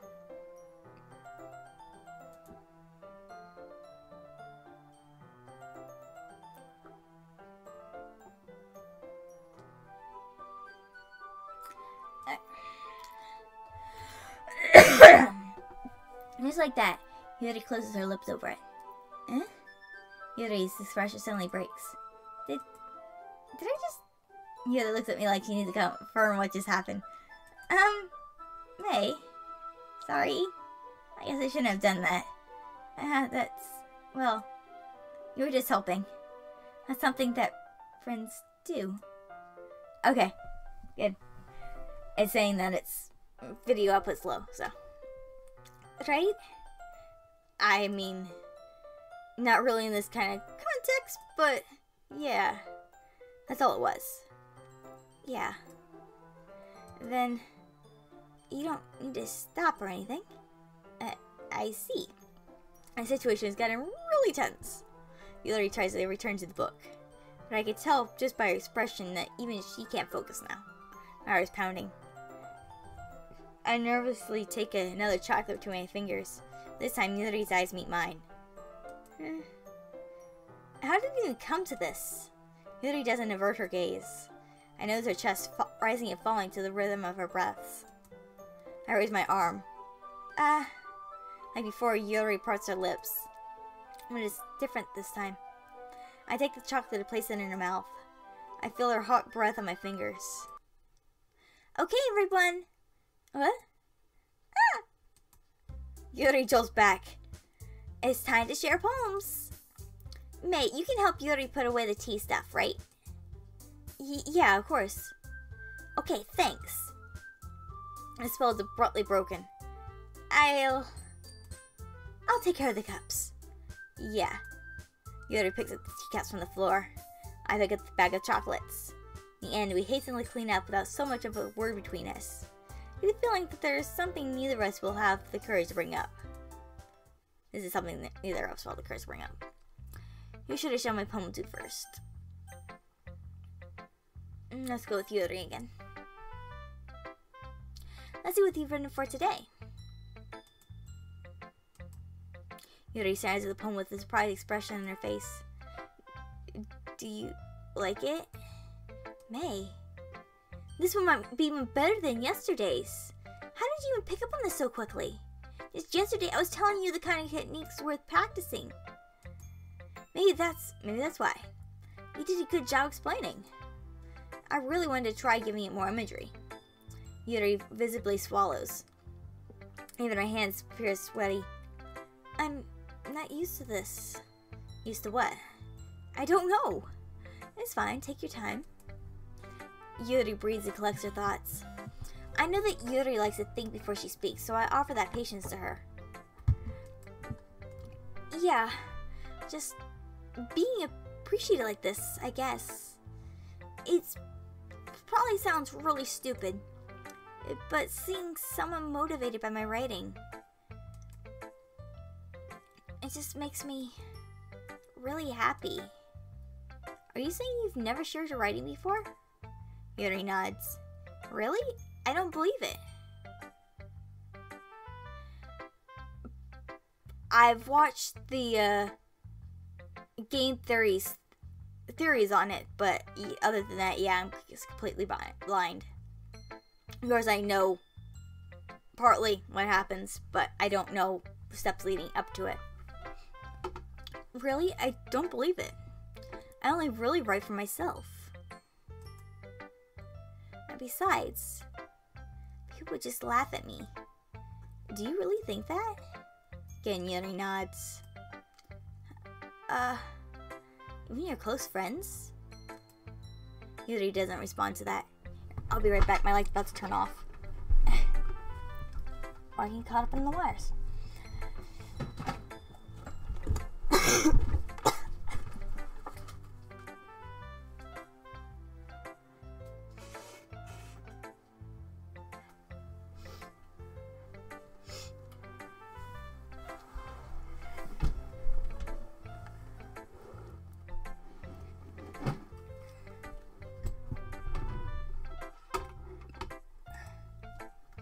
I wonder why. Anyway, do you want to share the poem you wrote today? Yeah, I do. If it's with you. Oh no. More cursive. Forgive me. I can't read cursive very well. The raccoon. It appeared in the dead of night while I was slicing bread for a guilty snack. My attention was caught by this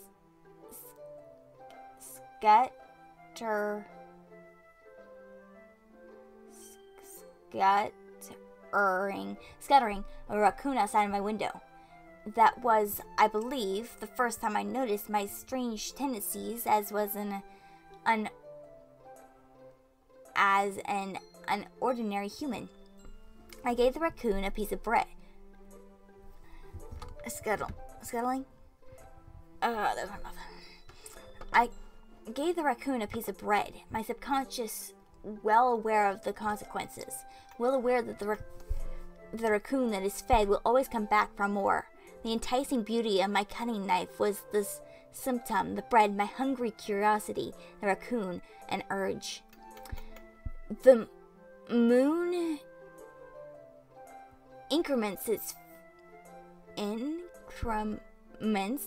phase and reflects that much more light off my cutting knife. The same light that glistens in the eyes of my raccoon friend. I slice the bread fresh and soft. The raccoon becomes excited.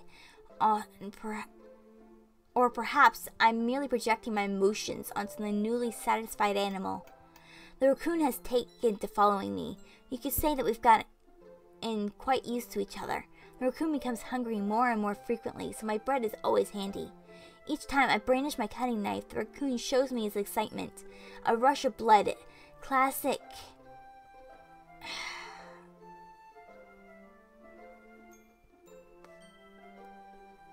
Pavilion? Conditioning. I slice the bread, and I feed myself again.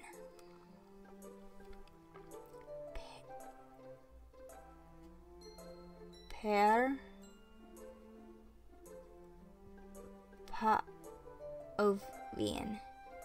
I don't know. Close enough. Pavilion. Conditioning. Slice the bread, and I feed myself again. Pavilion. Thank you.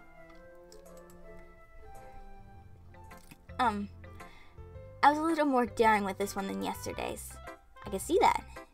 It's a lot more metaphorical. I didn't know if it was my fault, but I can't begin to imagine what this poem was about. That's right. It's a bit closer to my preferred writing style. Using the poem as a canvas to express vivid imagery and conveying emotions through them. Yet if I take it at face value, then I can't even figure out what it's supposed to mean.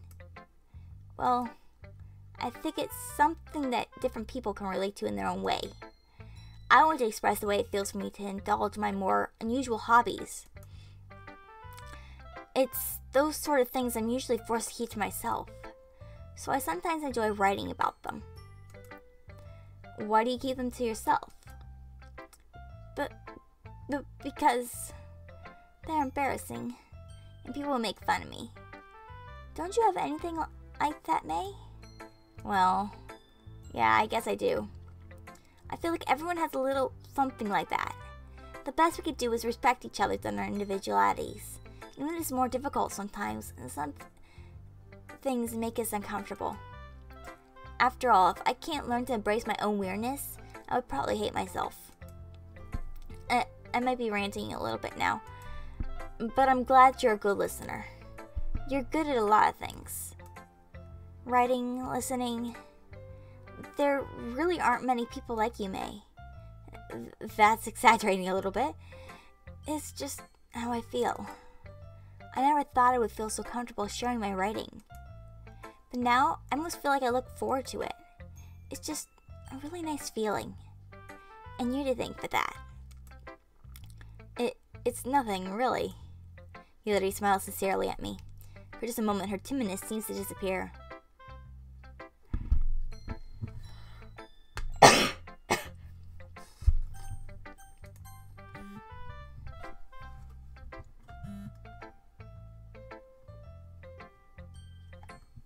One second.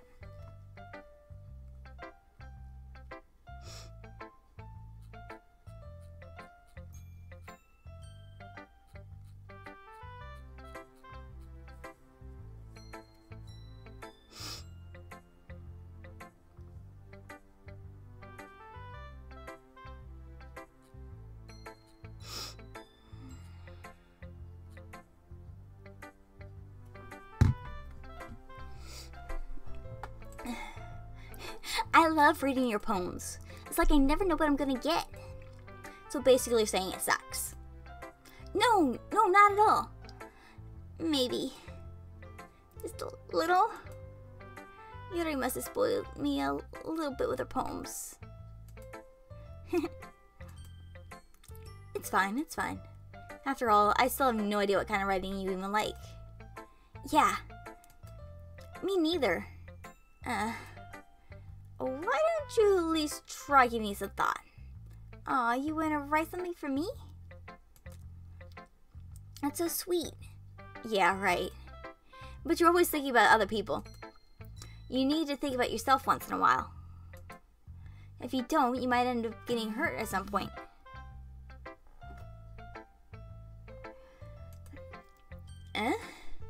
Well, I don't really know what you mean, but I'll keep that in mind. Well, whatever. Anyway, let's see. I guess I like happy poems. Wait, sometimes I like sad poems too. Sometimes a little bit of both. There's a word for that, right? What's the word I'm looking for? Bittersweet. Yeah. I like things that are happy and things that are sad. Happy and sad? I can't see you liking something sad, Yuri. Well, I like happy the most. But sometimes when you need a little brown cloud on your head, a sad poem can help give the rain cloud a little hug and make a nice happy rainbow. Yuri, that's unexpectedly poetic. It is? Maybe I'm getting better at expressing my feelings after all. Thanks, May. I should go and write that down then. You can read my poem now, okay?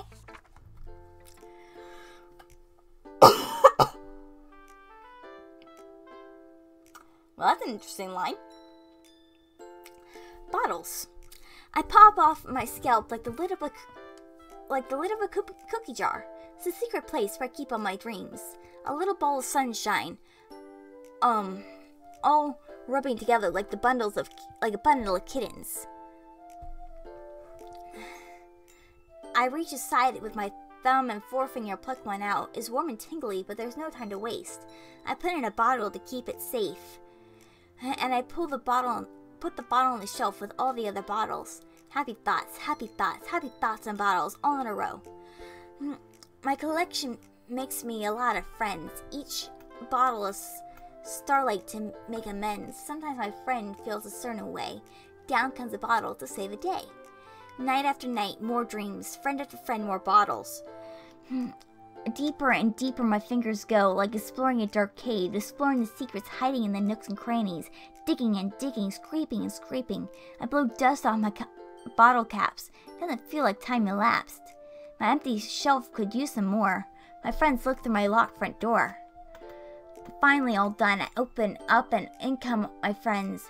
In they come in such a hurry. Do you want my bottles that much?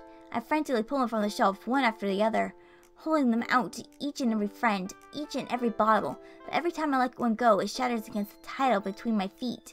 Happy thoughts, it shards all over the floor. They were supposed to be for my friends who aren't smiling. They're all shouting, pleading, something. But all I hear is echo, echo, echo, echo, echo inside my head. Holy crap! Yuri, did you really write this? Of course I did. Didn't I tell you yesterday I was going to write the best poem ever? Yeah, but I mean, I didn't expect something like this coming from you. Monica taught me a whole lot. I've been really in touch with my feelings lately. I see that. It's almost kind of creepy. Creepy? Well, not exactly. Maybe because I'm so used to being cheerful. Well, never mind. I'm thinking too hard about this. About it. The point is, it came out good, so you should be proud of it. Aw, thanks. I feel like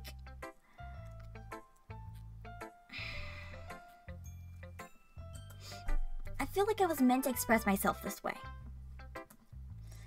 It even helps me understand my own feelings a little bit better. Writing is like magic.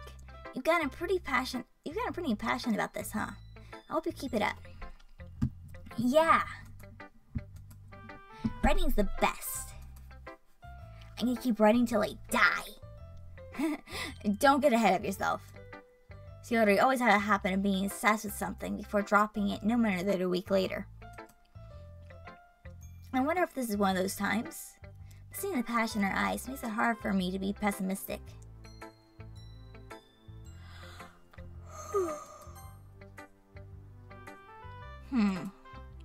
Well, I can admit it's better than the last one. It's nice to see that you're putting in some effort. That's good. But I still don't like this at all. It's trying too hard to be serious. What do you mean by that? Poems don't need to be all deep sounding to express something. It's gonna just sound like you're forcing it unless you really don't suck at it. Honestly, don't bother trying to write poems like this until you're on Yuri's level. Natsuki stopped short all of a sudden. Don't tell me. Eh? You're not trying to impress Yuri, are you? What are you talking about? Keep your voice down. You know, Yuri would love this. This aghasty. Just because she's a talented writer doesn't mean I mean... Looks like I'm in trouble. I somehow struck a nerve, and what I did was beyond me. I am so done with you. Yuri shoves the poem I handed her back over to me. Take your stupid poem. If you wrote it for someone else, then just don't show it to me. Ouch. This is what I forget for letting a young girl step into my business. Last time I'm a mind reader, I was just destined to be in a world of pain from the start. At least Natsuki wasn't the kind of girl I was trying to press in the first place.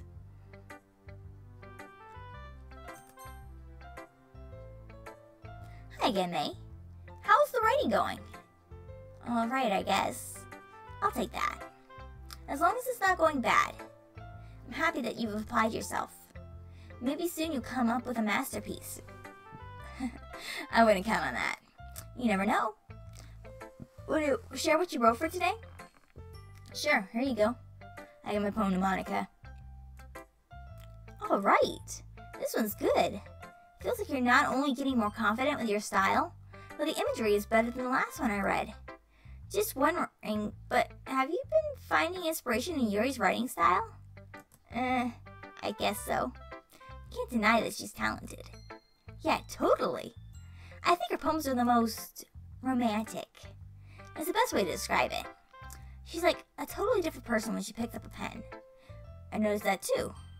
Or when she's talking about literature, it's like a light turns on inside her. Sadly, it's hard to get much personal conversation out of her. Trust me, I've tried. Who knows what's going on inside that head of hers. I hope you don't mean that in a bad way. No, of course not. I just mean, I wish she didn't keep so much to herself. But still, defending her like that, you must be pretty into her. Huh? You completely misunderstood. Calm down, I'm kidding. Besides, I'm pretty sure she's already got a boyfriend. Wait, really? Yeah, a fictional one, anyway. Monica kind of whispers that last part to me. It's just a hunch, but, well, there's not really anything wrong with that. Oh, well, I know. I'm just saying. Besides. But anyway, you want to read my poem now? I like the way this one turned out, so I hope you do too. Alright, let's take a look. Save me. The colors, they won't stop. Bright, beautiful colors, flashing, expanding, piercing, red, green, blue, an endless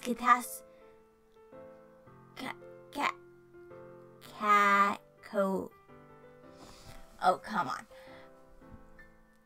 Cacophony. There we go. Cacophony. A meaningless noise. The noise, it won't stop. Violent. Grating waveforms. Squeaking, screeching, piercing. Sine. Cosine. Tangent. Like playing a chalkboard on a turntable. Like playing a vinyl on a pizza crust. An endless poem of meaningless. Load me.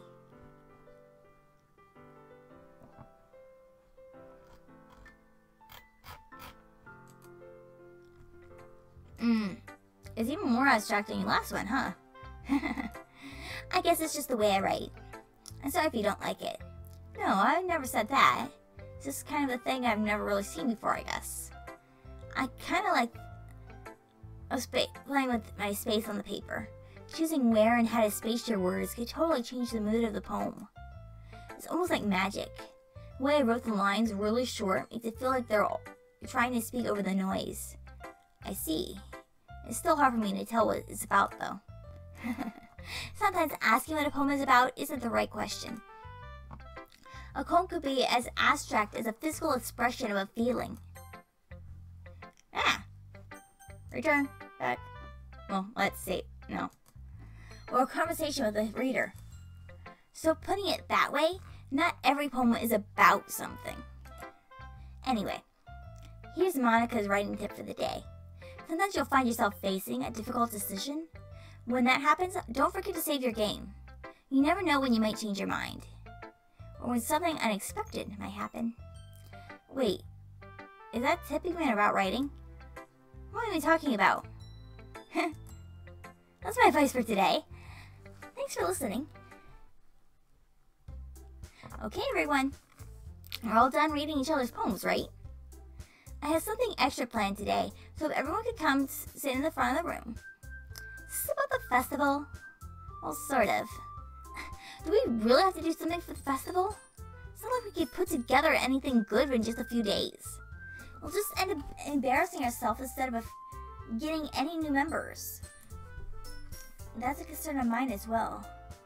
I don't do really good at last-minute preparations. Don't worry so much. We're gonna keep it simple, okay? We don't need much more than a few decorations. We won't need much more than a few decorations. Yuri has been working on posters, and I've designed some pamphlets we can give out during the event. Okay, that's great and all. But it doesn't tell us what we're actually going to be doing for the event. Sorry, I thought you heard about it already. We're going to be performing. Performing? Monica? Yeah, we're going to be performing a poetry performance.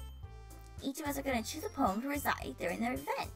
The coolest part is, we're also going to let anyone else come recite poems too.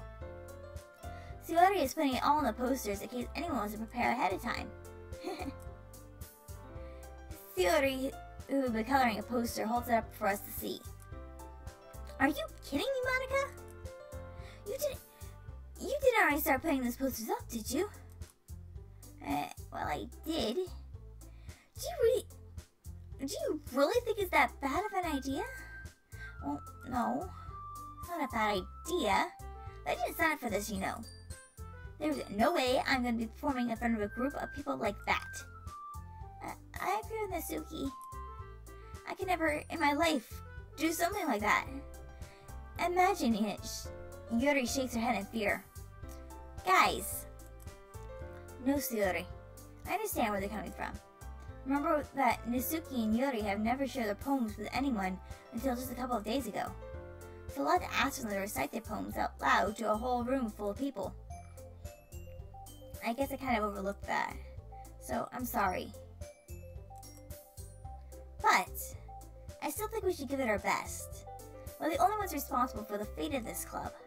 If we start the event and each put on a good performance, then it will inspire others to do the same. And the more people who perform, the better we'll be able to show everyone what literature is all about. Yeah. It's about expressing your feelings, being intimate with yourself, finding new horizons, and having fun. That's right. And it's those reasons that we're all in this club together. Don't you want to share that with others? And inspire them to find the same feelings that brought you here in the first place? I know you do. I know we all do. And if it's all it takes to stand in front of the room for 2 minutes and recite a poem, if all it takes is to stand in front of a room for 2 minutes and reciting a poem, then I know you can do it. Nasuki and Yuri remain silent. Yuri looks worried. I guess it leaves me no choice. I agree. I don't think it's too much to ask. I think that Yuri and Monica have been trying really hard to get new members. The least we could do is help them find out a little bit. Help them out a little bit. Well, maybe, but looks like Isuki doesn't have any arguments left. Okay, fine. I guess I'll just get it over with. Alright. Thanks, Isuki. What about you, Yuri? Yuri dejectedly glances around at everyone else's expectant faces. I guess I really don't have a choice. That's everyone. You're the best, Yuri. This club is seriously going to be the death of me. Oh gosh. It'll be fine, Yuri. And besides, but anyway, let's move on to the main event. I want each of you to choose a poem of yours. We're going to practice reciting them in front of each other. No way. Monica, this is too sudden. Well, if you can't recite your poem in front of the club, how do you expect to do it in front of strangers? Oh no. Don't worry. I'll start off to help everyone feel a little more comfortable. Can I go next? Of course. Now let's see. Monica flips her notebook to the specific poem she has in mind for herself. She then stands behind the podium. The title of this poem is The Way They Fly.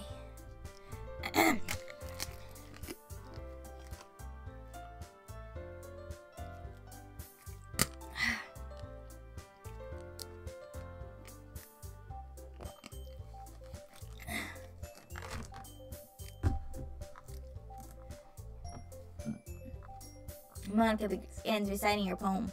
Her clear, confident voice fills the room. More than that, her reflection is pristine.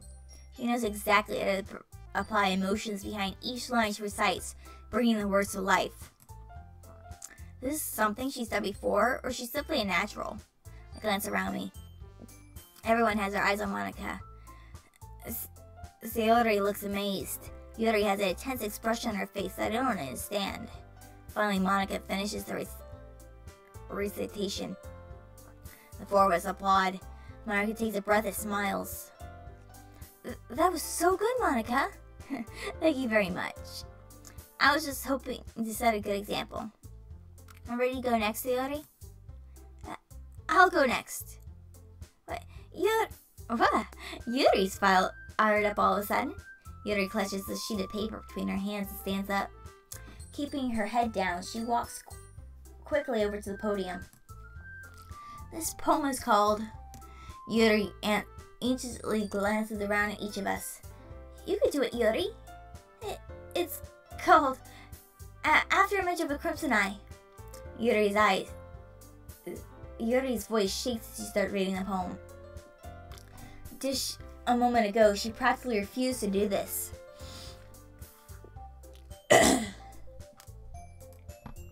Why is she suddenly putting in so much effort? As Yuri gets past the first couple of lines, her voice changes. It's almost like what happens when Yuri gets absorbed into her books. Her quivering words transform into the sharp syllables of a fierce and confident woman. The poem is full of twists and turns in its structure that she enunciates with perfect timing. This must be a rare glimpse into the whirling fire Yuri keeps concealing inside of her head. Suddenly she finishes. Everyone is stunned. Yuri snaps back into reality and glances around her as if she bewildered even herself. It's up to me to say the situation. I'm the first to start applauding. Everyone joins me afterwards and we give Yuri the recognition she deserved. It's not that we didn't want to applaud for her, but we were caught so off guard that we must have forgotten. As we applaud, Yuri holds the poem to her chest and rushes back into her seat. Yuri, that was really good. Thank you for sharing. Looks like Yuri is down for the count. Okay, I guess I'm next then. Whew. Save. Yes.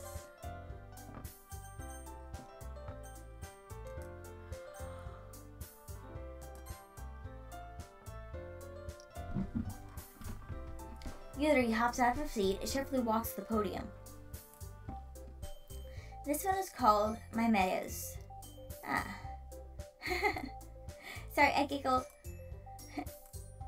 Yuri, it's a lot harder than I thought. How did you guys do it so easily? Try not thinking about it like you're reciting to other people.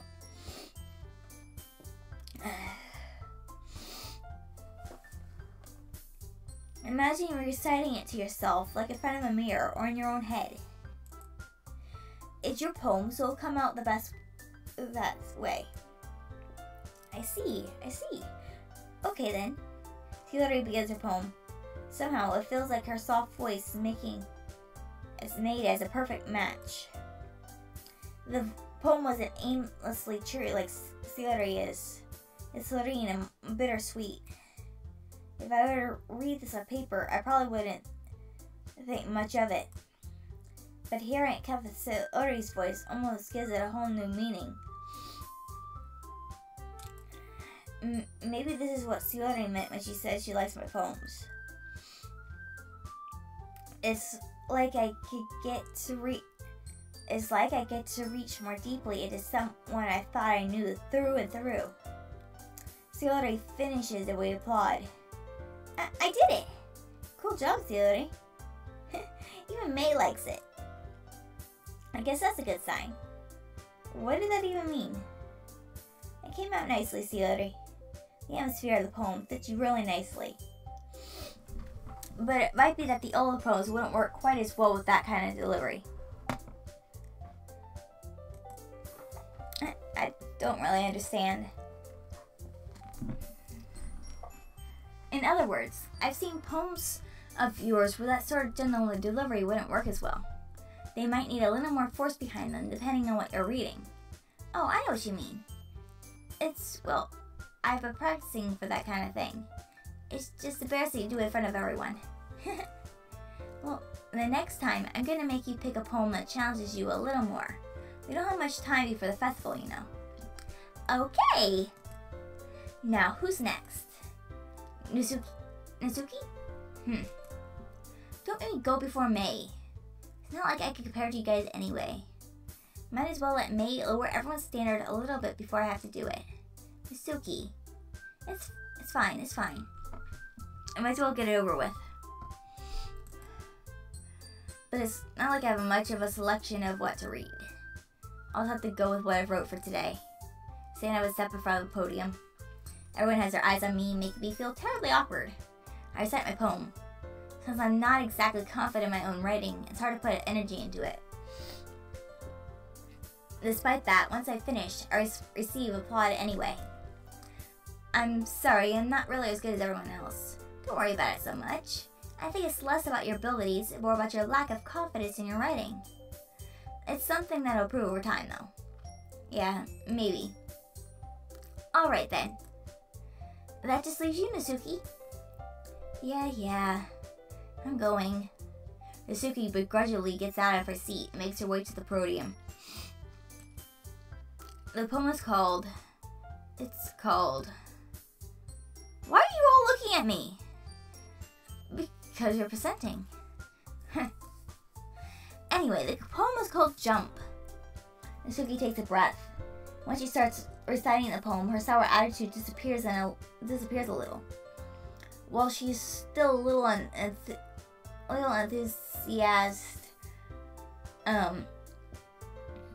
her poem has a rhythm and rhyme to it. It's Natsuki's straightforward style, and it works surprisingly well when spoken aloud. The words feel like they're bouncing up and down as they're giving life to the poems. Natsuki finishes and everyone applauds.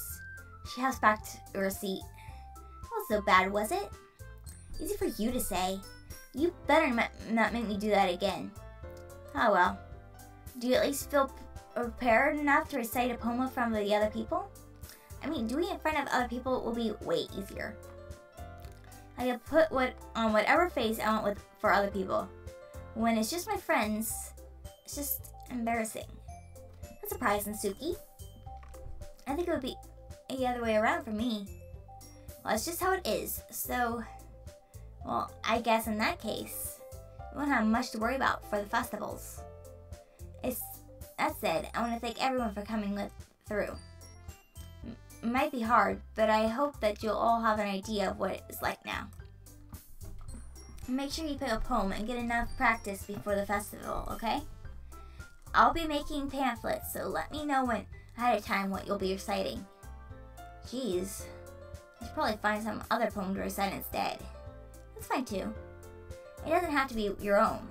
I'm already pleasantly surprised that you put all this effort into the club. It makes me really happy. Yeah, no problem. Okay, everyone.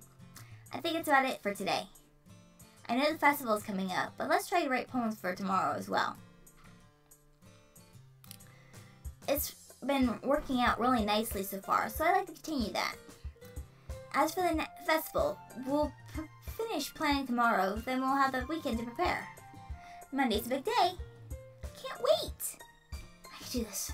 I can do this. Alright. I stood up. There's no way I'll be able to find the same enthusiasm as Yuri and Monica, but I'll do my best to get through it. If it's for the sake of the club and impressing Monica, then I'll have to do my best. Ready to go, Yuri? Yep.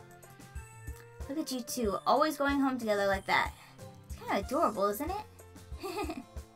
Jeez, guys. Don't make such a big deal out of it. Must be a little nice, though.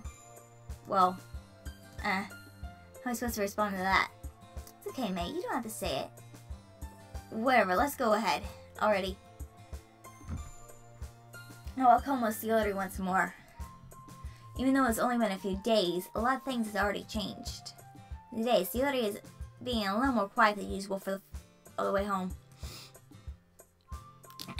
It's Yuri. Sorry, I was spaced out. No worry. I was thinking about something from earlier. I like how we get to... Yuri fumbles with the words. So, let's just say that one day Yuri asked me to walk home with you. Huh? What would you do? What kind of question is that? You can't put me on the spot here. Yeah. What do you guys think? Yuri or Yuri?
Yuri, you really think I would ditch you for Yuri? Eh? But she's so beautiful and smart.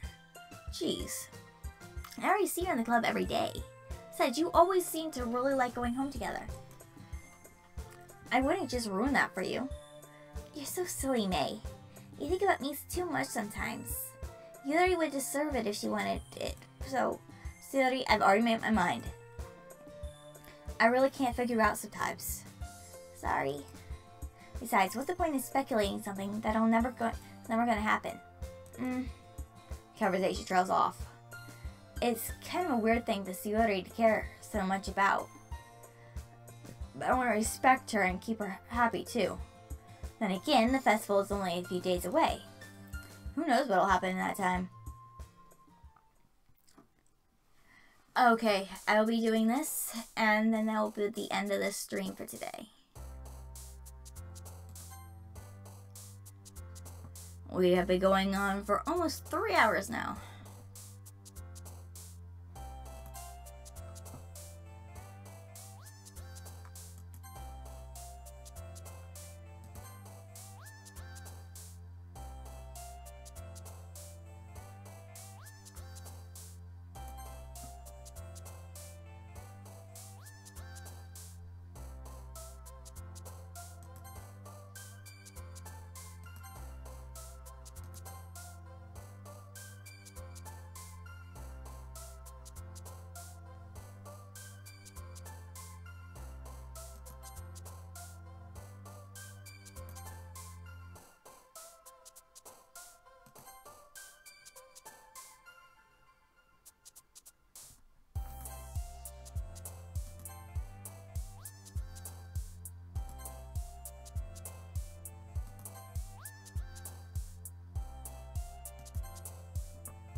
Okay. That is the end for today. I might do a stream tomorrow. I'm not sure on that yet. It depends on if I'm in the mood for it or not. But if I do a stream, I'll continue doing more of this. And if not, then I will almost definitely be doing a stream next Sunday night. Or Sunday evening.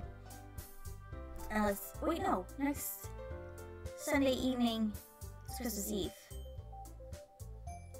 I might do it, I might not. I don't know on that. I have work, and maybe I could do a little bit before I go off to Christmas stuff. And I don't know. I will see you guys later, and maybe on the stream tomorrow. Bye bye, and anime. Bye bye.